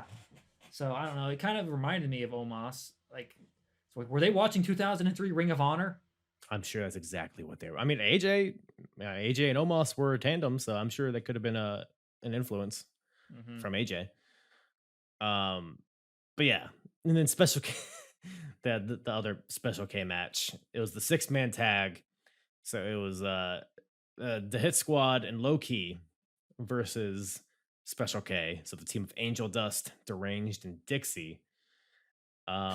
This was it was pretty much just the hits Monster Mac, Mafia, Low Key, just kicking the shit out of these kids for like 15 Oh my minutes. gosh, they were like, that was mostly a squash match. Yeah. For a while. I forgot to mention this earlier. I got to go back to Hernandez for a split second. The guardrail. Yes. He absolutely destroyed the guardrail. Was it at what point? What did he do? I vaguely remember it. I think he got dropped like onto the, like he got. Oh, no, it was just like a suplex or something, right? But he just completely crushes it. Yeah. I had to go back to that for a split second, but this 6-man tag was pretty wild with Low Key in it, and Special K did get some spots in here that they had some pretty crazy high flying stuff going on at this one. Yeah, I mean, they're like I'm saying, all these Special K guys are very talented. Just a weird ass gimmick, but yeah, they're at the end of the day, they're smaller guys. The Hit Squad are some big lads, and this is outside of Low Key. Yeah, Low Key, probably the most dangerous out of all of them, because I mean these kicks to the chest. I mean, what else? Like, did he like the chops? Oh my god, the Mongolian chops. He's got to be one of the most intense guys I've ever seen. He's insane. Low Key is. I mean, and we'll talk a little about him more, but Low Key, he's probably not fun to wrestle against, but boy is he fun to watch. Yeah, well, and they also, hey, speaking of the drugs, they do the drugs in this match. Oh yes, they figured out a way. Yeah, they give Low Key ecstasy. Yeah, well, so Dixie at some point in this match, because they're all just getting destroyed, he's like, well, let me offer Key some ecstasy, and I guess, was it a pill? It was a pill, right? Yeah. Oh my, what is this? How many marijuanas did he have? But so Low Key, he's like, oh, okay, I'll take some ecstasy, sure, why not? It's the worst that could happen. So Low Key, he puts it in his mouth, and then music starts playing throughout the Murphy Rec Center, or Boston, I think they're in at this point. Yeah. So the music starts playing. Low Key's like getting dizzy. He's like wobbling. He eventually like gets brought to his knees, and then he sticks his tongue out, and the pill's still on his tongue, so he never actually swallowed it. So he's bamboozled. Special K. Yeah, they're like, it's like some like shocking, super shocking moment with Key like revealing his tongue. I was confused at first, but I was like, yeah, that makes sense. This match actually got thrown out at one point before this. It did. I mean, there was before the ecstasy, which is a weird phrase for a wrestling match. Before the ecstasy spot, Trojan. I mean, yeah, the match is hype as hell. I mean, Monster Mac at one point, military presses Dixie, throws him into Angel Dust. Angel Dust catches him, but then Moff takes both of them, German suplexes both of them. Crowd is just on their feet. They're really hot for this. What happens here? Monster Mac goes for a coast to coast. I don't think he got all of it. No. I honestly gotta say this here. Shane McMahon does it better. Yeah. But was he trying to? Did he even go for? I don't think he even went for a drop kick. He went for like some like strike. I think he gave up halfway through. I was like, this isn't going nowhere. He's like, oh shit. Oh man, Mac's a good dude, but yeah, coast to coast maybe shouldn't be in his repertoire. Maybe I don't know. Maybe Special K slipped him some drugs. Maybe that's why he couldn't do it. I don't know. The moonsault. He had the moonsault the night before, or that night. Actually, that was the first night, right? Yeah, I believe so. Yeah, the first night. But he had the moonsault. He's a beast. But yeah, eventually the match gets thrown out. Or it gets thrown out, but then Low Key's like, I didn't come all the way to, or no, I'm sorry. I gotta get my Low Key voice. I didn't come. Yeah, go for it. I didn't come all the way to Boston. This is terrible Low Key. I didn't come to Boston to get DQ'd. There we go. I think you nailed For it. this match to end in a DQ, and then he orders to get it restarted. I can't do Loki. That is such a weird voice. Ready. I fight for honor. See, that's good. You got it. Well, it sounds like a comic book character almost. It's like medium key. But so Loki challenge, he's like, hey, I'll fight all of you if that's what it takes. So all of Special K now is facing the Hit Squad and Loki, but doesn't matter because they still destroy them all. Ultimately, it's Loki. So after the ecstasy, Key just destroys everybody, puts on one of their hats. He has like this bucket hat, Loki does. And then we get 3 finishers at once. We get the Key Crusher from Loki, like a Steiner screwdriver from Monster Mac, and a burning hammer from Mafia. All of them get hit at once, and 3 pins at once. Hit Squad, Low-key get the win here, but really fun for what it was. It was a lot of fun. There was Yeah. no structure to this. No, I mean, you had the ecstasy, you had a little bit of structure to it, and you had the pre-ecstasy, post-ecstasy. Storytelling. Sky It's guy. storytelling with the ecstasy. Yeah. Hey, this match did this match have you in ecstasy? It brought me to ecstasy. Climax? Yeah. Speaking of climax, I climaxed on this next match here. So while we're talking about Low-key, while we're talking about Low-key, we gotta get all the impressions in while we can. Mm-hmm. We have this match against Jody Fleisch in the second night. Whew. This was I describe this as a beautiful car crash of a match. So it was damn good though. Dude, Jody Fleisch is a guy I'm not like too familiar with, but he's impressive for sure. Yeah, I'm trying to find my notes on this match because it was just like Key here really made like Fleisch look like it's a star almost. Yeah, no, for sure. I mean, it was very. You had some like fun chain wrestling in the beginning. Like there was just like these points to the match where it's like the intensity gets ramped up when you don't think it's going to. Like Low-key or Fleisch has Low-key's wrist, so Key like rolls through, and then he does this like sick up kick like from his back while Jody's standing up. That just Because he looks like like hooks it his legit head, knocks him doesn't out. he? He like I don't know, probably. He like scissored his head almost with his feet and then just let go, Oh, kicked yes. him in the face. Yeah, like a side kick to the head. It was brutal. You got like Jody Fleisch goes for a 720 DDT, it gets blocked, and then Key goes for the Dragon Clutch, it gets blocked. They have a stare down that's really intense. Crowd's all into it. There's a lot of kip ups. Lots of them. Well, they're athletes. You see. Well, I think, and it was interesting the contrast of styles because Low-key's not like he's more of an impact move guy, and then Fleisch is just flying all over the freaking map. Yeah, I mean, we got a reverse Rana by Fleisch, which is not super common back in this time. Fleisch hits the most crazy shooting star press to the outside that I've ever seen in my life. It was dude hit the perfect. lights. Yeah. We got the Crush Rush by Low-key, which is basically he's going for the Key Crusher, which is like, I don't know, a fisherman driver of sorts. But he, instead of dropping him to the mat, he sprints to the corner with him and runs his head into the turnbuckle. And then hits a gnarly Liger kick. So like a front flip kick that I think he's knocked people out legit with that. And look, I'm surprised he didn't hear. Well, I feel bad for anybody that has to take those freaking even those little tiny kicks to the face. Oh, the Kawana kicks. I'm sure those Kawana were stiff kicks. as hell. Yeah. I mean, the strikes were stiff by Low-key throughout the entire match. Again, just chops and the chest kicks but then you have like you said, there's the styles clash of sorts. You have Jody, really impressive high flying stuff throughout the entire thing. At one point, Jody, he goes for a head scissors, but then Low-key just takes him and just propels him into the. That was my favorite. That was probably my favorite spot of the match, where I'm just like, dude, Low-key just yeeted him over there. Because Jody Fleisch, he's got to be 120 pounds, Soaking wet. and Key's a pretty strong lad himself. So like, yeah, I mean, it's like No regard for his body. Just fuck you. I'm just gonna throw you into this corner as hard. He tells him right before, I'm gonna throw you in the corner as hard as possible.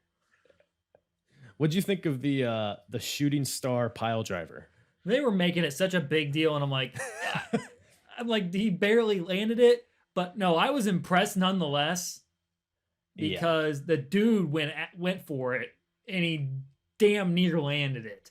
I've never seen that before. Oh, this is the first time. Springboard, pile driver. Nah, all I'm gonna be able to hear is Jerry Seinfeld now. Thank you for that. Oh my god! What's the deal with pile drivers? But yeah, I'm not gonna rag on him for messing up a shooting star pile driver. But Yeah, I'm like, no one could have pulled that off. Yeah, it was a generous call by commentary, to say the least. But he damn near pulled it off. Yeah, closer than I would be able to get to it. Let's just say that. I'd maybe be lucky to get a pile driver. I would break my neck on the springboard, to be honest. Yeah. But man, this fucking finish. I thought both these men were gonna die here, even though I know both of them are still alive today. I thought they were gonna die here. They're both on the top rope, and they're like in superplex position, I guess. But so Key goes for the key crusher off the top rope, but they both almost fall backwards to the floor. Yes, that they were like, commentary was like shitting their pants at that point. I don't know how they didn't fall. It's the core strength, Key controlling them, whatever it was. Impressive that it wasn't catastrophe here. Mm-hmm. But it's like, oh, thank God I didn't fall backwards. Well, now I'm just gonna take a key crusher from the top rope to the mat, which like looks like gnarly. It looked bad. I mean, the impact, like Key landed on his ass and then bounced all the way up to his feet.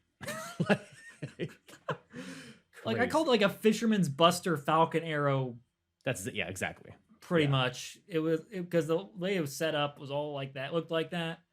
But I'm like, and then low-key, you know what? This is one of the few times where a slow crawl to the cover actually works. Yes. Because they both died. No, I said the same thing because, like you said, he hits it and it's a good, like, I don't know, 20 seconds before he makes the pin. But it's like, that makes sense. That sell makes sense because he still gets the win here, gets the 1, 2, 3 with that. But that just shows how devastating it was. And yeah, at this that might have been my match of the both these shows, personally. Wow, just how crazy it was. Either this one or the tag match. I think this was one of the best. Yeah, it's probably in my top 3 of the best matches on the shows. I think maybe 3 because there's the tag match is up there, but Doug, like I said, Doug Williams Daniels was probably my favorite match overall on both shows. Yeah, very, very different matches. Both great in their own ways. But this match, I was just like on the edge of my seat because I was like, man, somebody's gonna get their neck snapped in this match. This is no regard for anybody's body here. But yeah, anything else on this or low key in general? I don't know. That dude is, gosh, I kind of want to go watch some of his other stuff from back then because I got to see his WWE run, which was not very good. Caval? Yes. They didn't even really let him be him. What, you don't think him being the pet of Lay Cool was using him to his fullest potential? Maybe not. You're not enough for me. That was his theme song. No. That was Low-Key's theme song. With me. Just another man. Hey. That's pretty good. I actually, I think I could sing the whole entire song, but I'm not going to do that. That's a weird thing to admit on a podcast. But anyways, hey, you know what?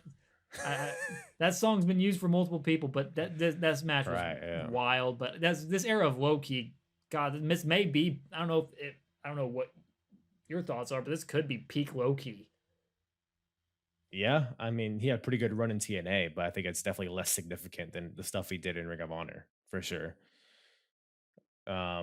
But Fleisch looked like they made Fleisch look like almost like a star in this match. That's what I was kind of pointing out. And it all goes back, Special K with like Slim J looked like a star in the match against Amazing Red, and then we have Jody Fleisch, who I don't even know if we mentioned. He's a part of Special K. But he didn't really feel like it. He felt like his own thing here. And he took drugs afterward. He was back in Special K though. He was with Mikey Whipwreck and everybody. And they took drugs afterward out of a pixie stick. Yeah, he came crawling backstage, holding his neck, and then he, like you said, pixie stick. Is that what it is? Is that the It term? looked like a pixie stick. It was like a pipette of some sort with some I don't liquid in know. it. But he was like, "You got your ass kicked? Well, here, man." And then just dance party back in the back. Oh yeah, even though they immediately. lost. He touches his tongue and he's like, and he starts dancing. No, and he went. All good. That's what Yeah, taking drugs is like, right? Yeah, I wouldn't know. So CM Punk wouldn't know either. Well, he's better than us. I don't know if you heard, but And you know it. yeah, somebody said that one time. Mhm. They didn't make any money though. No, that didn't amount to anything. But another big thread throughout these shows is the feud between Homicide and Steve Carino. Now, Steve Carino, I believe, is in Japan during these shows, so he physically wasn't here. I think it was like 0-1, I think was with one 0-1, company. yes. Yep. It was a big deal there, and but his minions are here, and nothing says intimidating like C.W. Anderson and Michael Shane. I don't even know. Yeah, Michael Shane, a big name that I've never heard of. Well, he comes into play in the world title match later, Mhm. which we'll touch on that. But leading up to that, we have the #1 contendership trophy is on the line. This is from the first show, right? Yeah, the Yeah. first show. Expect the Unexpected. So it's Easy Money versus Samoa Joe versus BJ Whitmer versus Homicide. So and we touched on it a little bit earlier. But Samoa Joe, Homicide are kind of at odds for whatever reason. Guys, Joe is a part of Carino's group, and Homicide's on the other side. And Homicide, he's aligned with these guys. It's like his buddies from New York, I guess. One of them is Julius Smokes. I didn't know who the other guys were. But in both shows, these guys are in the crowd, trying to get involved, trying to hop the barricade. Just Security talking has to get massive back. shit. At one point, they moon Homicide or Samoa Joe. Like, yeah, this is full ass on display.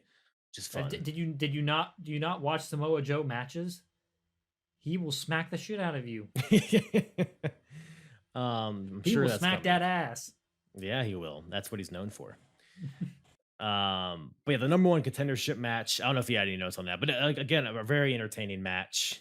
BJ Whitmer and Easy Money both, I thought, really shined. That's why I think I pointed that out too, because Easy Money was, he got a lot of offense in there. Him and BJ kind of looked identical in this match. I think they had like the same tights on. They had similar like builds and looks. But were both impressive for sure. I think Hangman Adam Page stole Easy Money's move.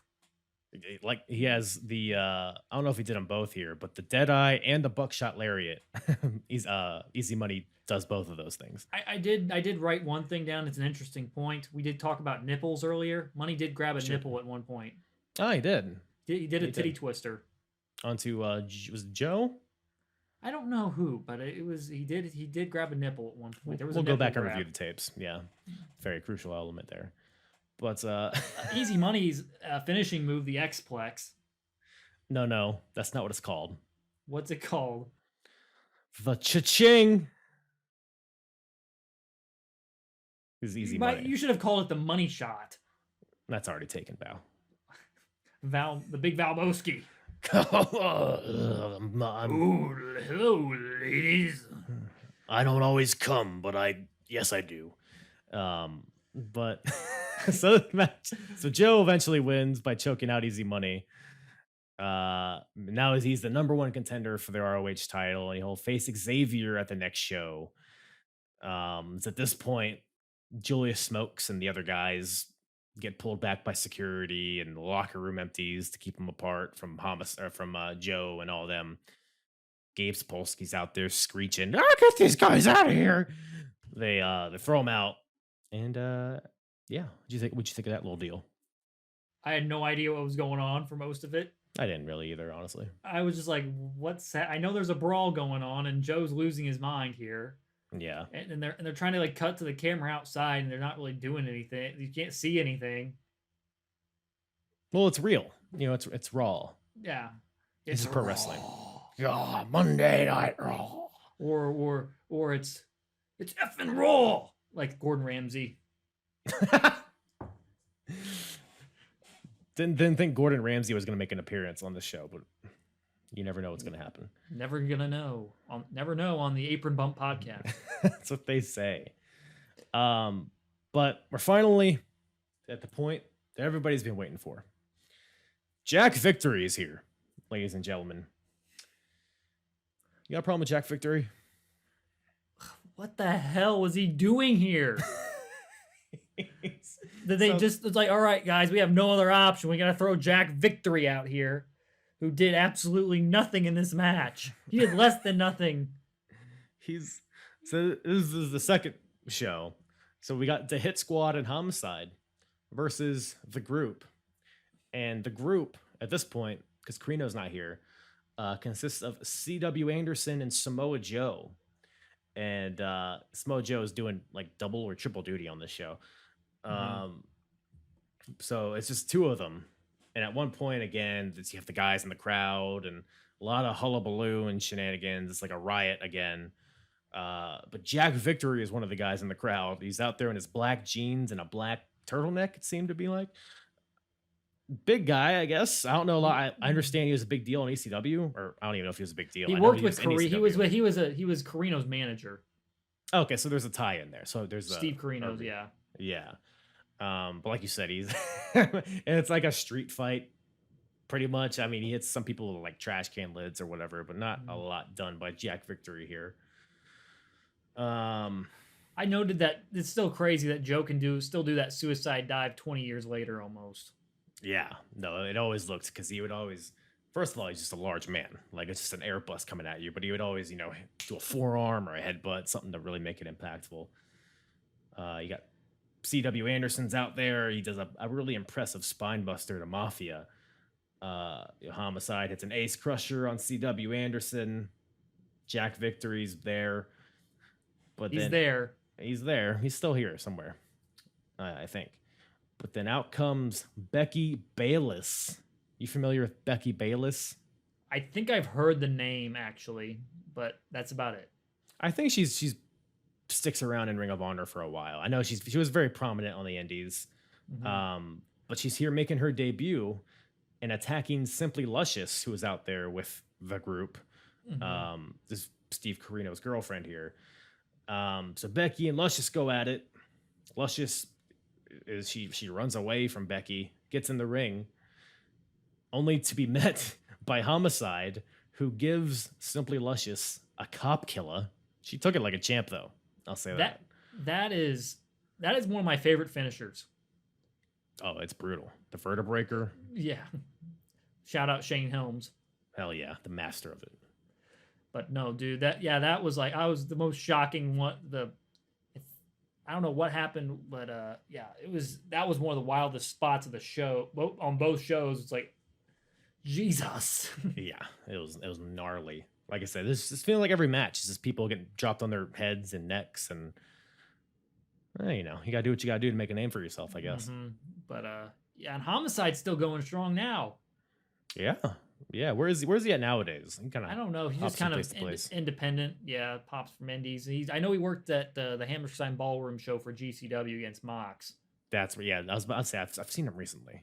GCW. I think he does little stuff with MLW. I think. Yeah.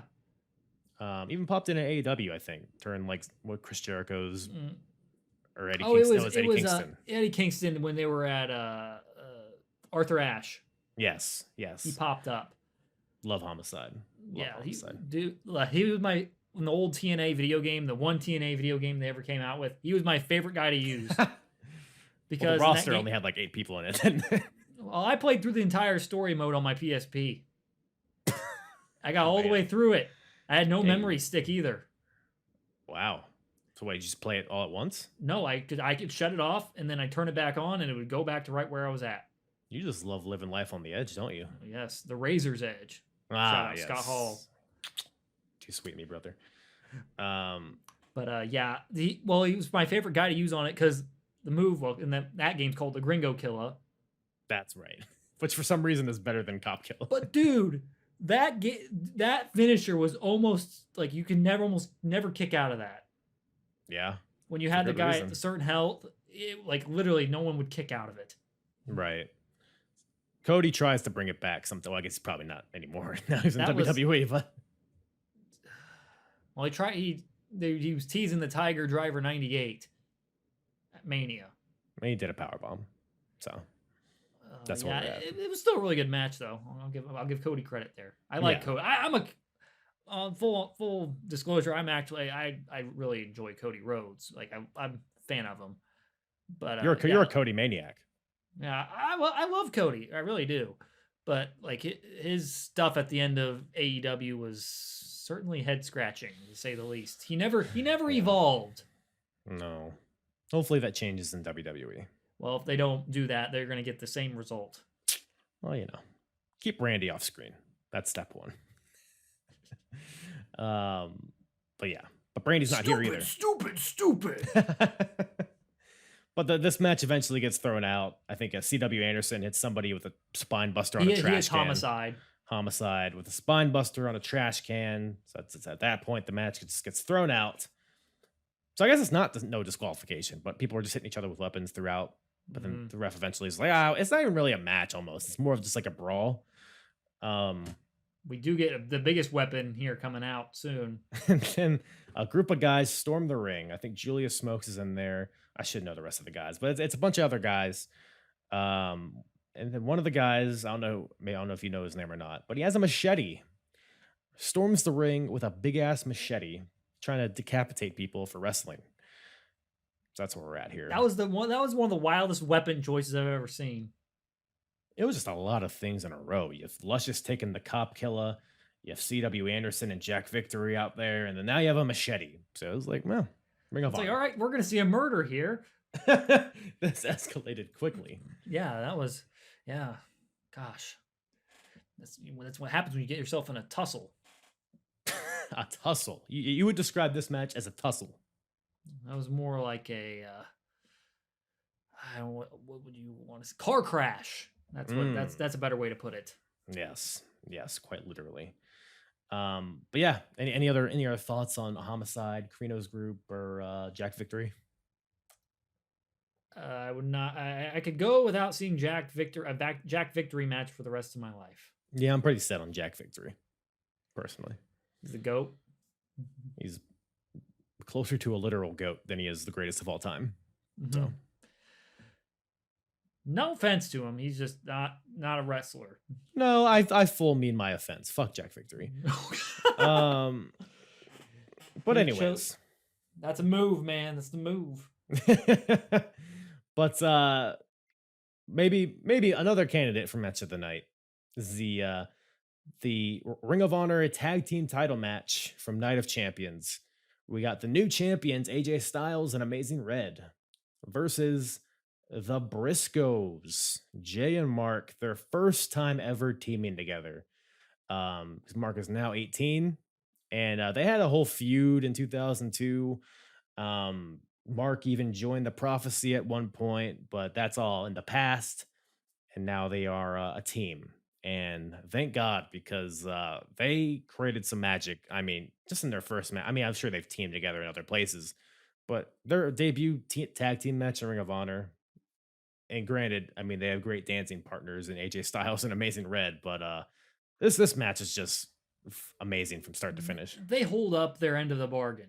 It's not that Styles and Red carried the Briscoes here. It went both ways. Yeah. And my God, like it was crazy. Like I've watched some Briscoes matches from like recent years. I watched one of them. I think it was them and the Bucks end up having like a really good rivalry in Ring. They have a lot of matches in Ring of Honor. I think it was what's it called? Best in the World 2018 is him and the Briscoes have like a freaking epic match, and I'm like, I didn't know this was like. I can't believe their first match as a tag team in Ring of Honor was this good already. It's crazy because we brought up their stupid attire earlier. They're like wrestling singlets because both these guys are like legit amateur wrestlers, and you can see that in their style, like in their early days here. Because nowadays they're more like brawlers with some high flying, right? Now, here they're like Redneck Boogie. yeah, like like T-bone suplexes, all kinds of suplexes from the Briscoes here. Like a double face wash that looked just seamless by the Briscoes. Amazing Red again pulls out that inverted pile driver thing. Doesn't get the win on this occasion though. AJ's in there. I mean, we've said about AJ how good he is. Just he hits his brain buster on Mark Briscoe. That's like probably the most beautiful brain buster I've ever seen in my life. It's like a stalling version of it, and just the way he just sweeps his feet from under him and just drops him right on his head. It looked amazing. Yeah, and phenomenal. Better word for it. Yeah. Sorry, I got them mixed up. Then Amazing Red, it's a phenomenal leg sweep into a shooting star press. Just like one motion, just like anybody, if you like can find this match somewhere, I suggest you would watch because everything's so fluid. And Red just so good. Yeah, very underrated in the like the greatest of all time conversations, especially for like the high flying style for sure. At some point, Amazing Red, because I have a bullet here. It says a second rope code red by Weird Al, because at some point Amazing Red's bandana comes off. I didn't realize how much hair this dude had. I mean, it's a lot. It's like springy. It's like a Bob Ross hair. But it's a second rope code red. And then the finish. So Red hits a top rope Rana onto one of the Briscoes, sends him flying. AJ catches him and hits the Styles Clash on Briscoe. My God. I typed sequence. Out, holy fuck, the finish. Because this was amazing. The whole sequence to end the match was just insane. Yeah. Like, I can't, like, I wouldn't be able to do it justice with words. You'd have to just go out and check it out yourselves, because that launching Hurricane Rana into, like, I think it was into Mark. Mark gets caught, like you said. Yeah. And then Red hits it. AJ catches him like perfectly. Hits the Styles Clash. You know, I think there's a spot. They're talking about the Styles Clash with Ricochet, where he like threw him off the ropes. Yeah. It was beautiful. I don't think it tops this. That was a very like safe version of what this was. This was freaking insane. Yeah. But yeah, just like we said, amazing match from start to finish. It's just a testament. It's a sign of what's to come for the Briscoes. I mean, they're still going today, and one of the greatest tag teams of all time, as far as I'm concerned. They just had a 5-star match with FTR. Yes, sir. A couple weeks ago. I've yet to check that out, and I need to find a way. Crazy that they're still in Ring of Honor all these years later. Well, I don't know. I don't know, man. Now we'll see. Yeah, it's blurry. Yeah. Because we don't know what the situation is with Ring of Honor's TV at this point with AEW. I hope they leave the Briscoes there. I know the TV executives are kind of hesitant on the Briscoes because they made some not so sensitive comments a while ago, but it seems like they've been forgiven for those. So, but these guys are too good not to be on TV. Yeah, I mean their promos are great. They're a unique looking group of guys, the unique style, exciting. Like what is there not to want?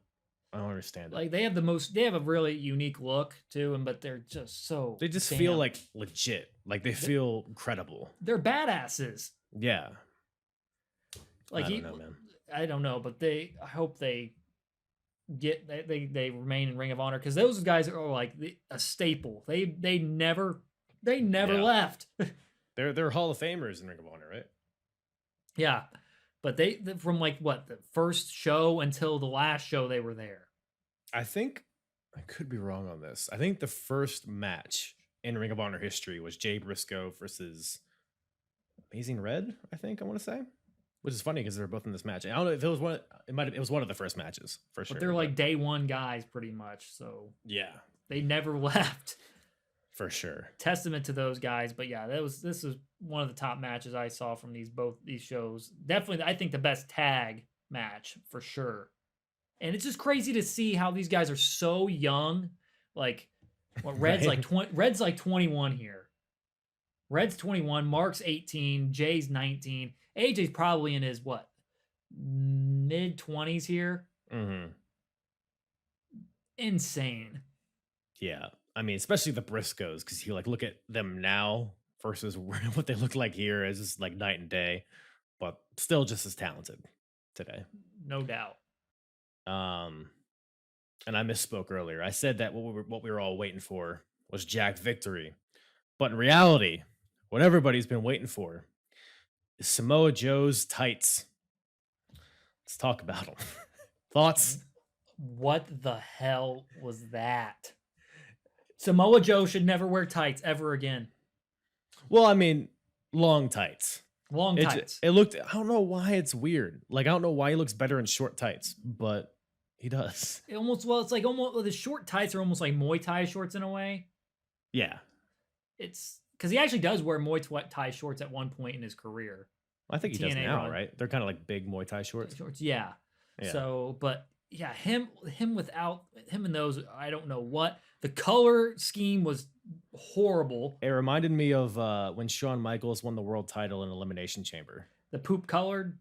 Yeah, it was like half poop color, half white. These tights. Gosh. You know what? But you know what? Joe makes up for it for being an absolute monster. Yeah. I don't want to get kicked. I don't want to get hit in those things.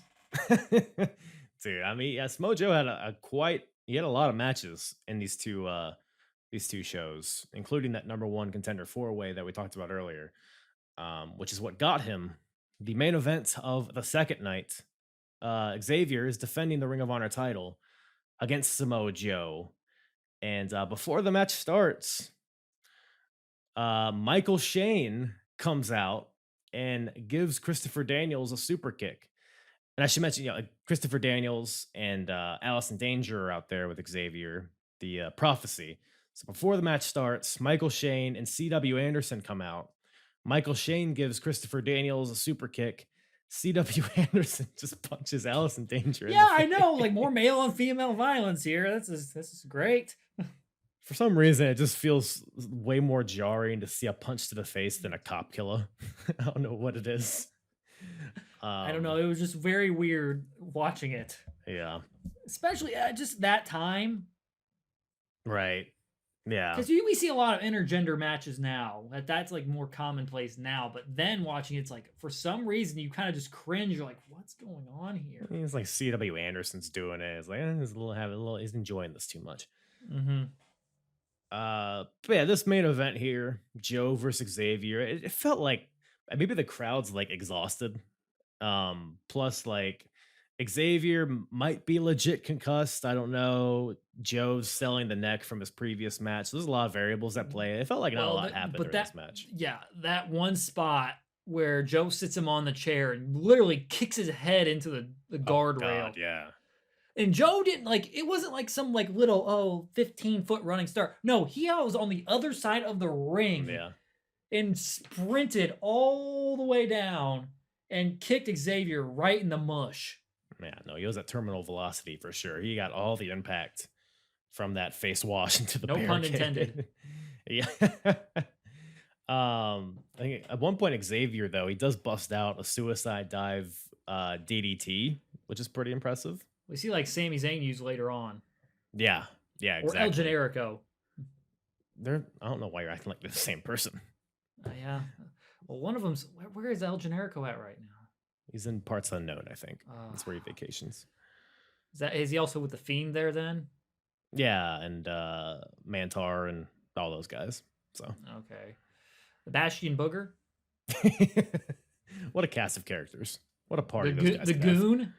Yeah, that's where they all stay, man. I'm telling you. Gobbledygooker. You have a vast knowledge of parts unknown. Well, Your if you geography watch is the off the gimmick, chain. we got to watch the gimmick battle royal from WrestleMania 17. Oh, okay. So that's what. Yeah, Duke the Dumpster Drosy, right? Yes, Hillbilly Jim. God. But Hillbilly Jim is not here. But Xavier is. He's actually throwing out some impressive suplexes in this match because Samoa Joe is a big boy, but Xavier is picking him up for vertical suplexes and belly to bellies. Like Xavier's showing out. Yeah, he in this is. match. He does. He got some pretty good offense in here. I was surprised like Joe was giving him that much Yeah. because Joe doesn't. I've noticed when you watch a lot of Samoa Joe, like you notice he doesn't bump like that for everybody. Right. Yeah. Especially, I mean, I guess we're just at the beginning of his run here, but eventually, I mean, he'd be an unstoppable monster. So, but Xavier goes for, or he hits the X breaker, which is just a neck breaker. Goes it's for the like- 450. Mhm. It's like what? It was like a Rick Rude style. Yeah, the Rude Awakening. Onto Joe. Xavier goes for the 450, but Joe gets the knees up, blocks in the coquina clutch. Joe chokes out Xavier. We have a new Ring of Honor world champion, Samoa Joe. Whew, what a run we're kicking off here. 645 days. Man. I'm not Longest gonna reign even in Ring of Honor history. it's gonna be like 5 years before I get to a new champion, but yeah, great stuff. I mean, the match is fine, but it was awesome to see Joe get the title here because I wasn't exactly sure at what point he became champion, so I came into this like not knowing if he was gonna win or not. But I was very happy to see him come out with the win here. Yeah, dude, like you said, the dude. Yeah, I was very happy. Yeah, I was very happy to see him win here. I was happy. I'm like, wow, I got to see the beginning of Samoa Joe's long title reign here. But Yeah, Joe looked like a monster here by the end of it. For the most part, he did look like a monster. He did show some vulnerability, but he had a neck injury he was dealing with. yeah, he had a match earlier in the show, so it was kind of a reasoning behind it, rationale. I mean, he had to run away from Machete, so still reeling from that.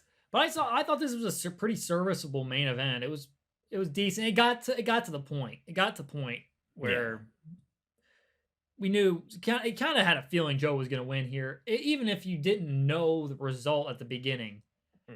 Because I know I've kind of read on the interweb, as you want to call it, that Xavier's run as Ring of Honor champion was kind of not as controversial. It was kind of an odd choice for a world champion in Xavier. Because if you notice, Xavier's didn't have the greatest work rate of guys in Ring of Honor. He gets lost in the shuffle for sure. With your like your Joe, Bryan Danielson, Paul London, like guys coming in like Claudio and Chris Hero. Like eventually, it's like Xavier's not a bad worker at all, but when you have all of this CM Punk, like all these like unique, really fresh, up and coming guys who can talk, who can wrestle, who have these really unique looks, it's like Xavier. He's just like he's a good looking guy, but there's nothing really like that makes him stand out. Really, that's what I saw too. But I got to shout out Xavier though here because he pulled out a Peruvian necktie submission at one point. Is that what he calls it? Well, no, I don't know what they called it, but you see it. You rarely ever see it in MMA. There's been only a couple of UFC submissions that have been like people have won by Peruvian neckties because he had this knee underneath him and like his leg over the top while he's choking him. Oh, like a omoplata? No, that's a go-go. Go-go plata. Yes. Go-go plata is actually what Undertaker uses Hell's Gate. Right. Correct. Yeah. But he had he was on Joe's side, and then he had his leg underneath him, and then his leg over the top, and he was choking him like a guillotine in a way. Man, well, if we would have called it the Peruvian necktie, that would have gotten. I don't think anyone even knew what that was at the time. No, yeah, for sure. I mean, the technical aspect was still very new to a lot of people. The jiu-jitsu element of it. But Joe hit a couple, like he had a German, then a dragon, I think, in a straight jacket German that I think Adam Cole at one point would use as his finisher. Yeah. I mean, Joe, I mean, you see a lot of like his typical stuff here, but young Samoa Joe, there's like so much impact to it, like the uranagis and all the suplexes and the washes, and it's no wonder he'd be champion for so long because that dude is like the epitome of like beast, final boss on top of the mountain kind of guy. So That dude's still there. 19 years later. yeah, as we are recording this, he is a Ring of Honor champion. The dude is. It was so convenient how this episode came together like this. Yeah, Like, it's like the timing of it was impeccable because Joe, like, the dude still can go. And the dude's he's getting one of the, even though he's been on TV twice, he is getting some of the biggest reactions out of anybody there. oh yeah, everybody loves Samoa Joe. He's getting up there. He's definitely slowed down a lot, but in the right circumstance, he can go for sure. Well, him and Minoru beat the living daylights out of each other last night. Just a couple of old men slapping the shit out of each other for 20 minutes. But Hey, it's it entertaining. was fun. Yeah, I had fun. I had a good time. Old man, Grandpa Suzuki. Sexy grandpa. Hey, Kazi. Hey, every time I get to hear Kaze Nina Ray, I'm happy. Yeah, I mean, you can't go wrong. You won at the beginning. So but that's where we end it, man. I mean, 2 great nights of wrestling. We get, CM Punk, Raven. We're still kind of at a cliffhanger there. Prophecy has lost all the gold, but Daniels, he wants revenge on Carino's group. And yeah, and now we got Samoa Joe again, beginning his legendary reign as Ring of Honor champion. So a lot of good stuff from these shows. Any other like final thoughts? I had a lot of fun with both shows, but Night of the Champions was really the one that stuck out to me as like very like top tier stuff for them. Dude. Yeah. I mean, early Ring of Honor, like their first year was there was some good stuff, but it's definitely like figuring stuff out. I think this is the point where, spring of 2003, they're figuring things out. They know who they're going with. And I agree, Night of Champions. I mean, Low Key versus Jody Fleisch, all the Punk and Raven stuff, the tag team title match, and then Joe walking out as champion. I mean, that's his peak Ring of Honor from what I've seen so far. So it was really good stuff, man. I appreciate you having me on, man. That was a lot of fun because I'm not familiar with 2003 Ring of Honor, and it was fun to go back and see. I'm like, man, so many of these guys are still going strong today. Oh yeah, dude. It's so many of them. We got like the whole WWE and AEW roster from these shows. Mm-hmm. But yeah, man, again, thank you for making the time to watch both shows. Stick around and talk about it. So where can everybody find you in the Sigdaddy Wrestling Show? Well, you can find Sigdaddy's Wrestling Show on Apple Podcasts, Spotify, Podbean, the iHeartRadio app, wherever you get your podcast. Kyle was on my show recently. You were on the show. Hell yeah. For the WrestleMania 28 review, so you can check that out in the archives. I always appreciate reviews as well. If you like the show a lot, make sure to leave it a 5-star one on Apple Podcasts and Spotify. But you can find the show on Twitter as well. Social medias, Twitter, Facebook, and TikTok, actually. At Sigdaddy Wrestle. TikTok right now is mostly used for to show off my micro brawler collection from Pro Wrestling Tees. Hell yeah. I have a new one coming in here soon, probably here in the next week or so stay tuned for that. And you can find Sigdaddy's Wrestling Show also on Instagram at sigdaddy.wrestle. And yeah, that's where you can find Sigdaddy's Wrestling Show. Hell yeah, man. Yeah, go check that out. The WrestleMania 28 episode was a blast. I was happy to rewatch that show. It was a lot better than I thought it would be. 3-match show, but man, it was fun. But those 3 matches were, it was like majority of the show. So Mm-hmm. definitely worth it, if nothing else. But yeah, man. Rob Terry's nipples. That's the episode. Once again, thank you to Skylar from Sigdaddy's Wrestling Show for joining me on this episode. What a time, what a journey.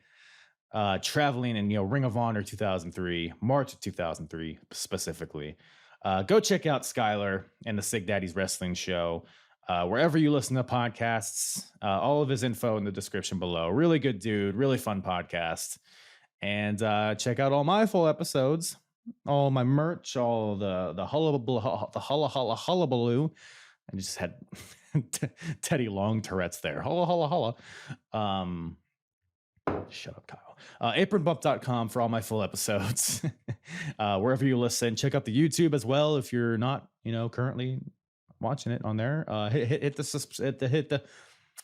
I'm having a fucking stroke this morning. Hit the subscribe button on YouTube. Like the videos. I'm posting clips. I'm posting all sorts of stuff on there. Got some, current, YouTube exclusive stuff coming out there every month or so. Got one in the works as of now. So go subscribe to my YouTube. And yeah, if you made it this far, God bless you. That was a hefty episode, but it was a fun time. But yeah. No, you hang up.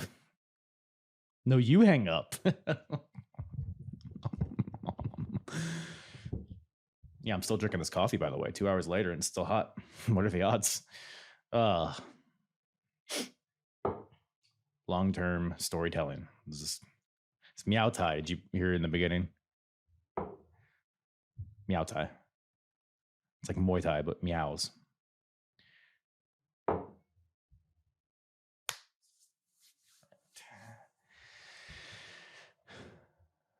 I never know how to end these.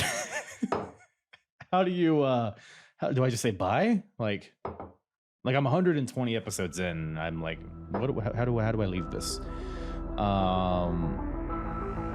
Catch you later. I'm hard. Yeah. And the hardest, talk around and disregard it. Strip you off the ground, show you what hard is. Standing strong and proud, nothing can knock it. Let's get it started. It's the hardest, talk around and disregard it. Strip you off the ground, show you what hard is. Standing strong and proud, nothing can knock it. Let's get it started.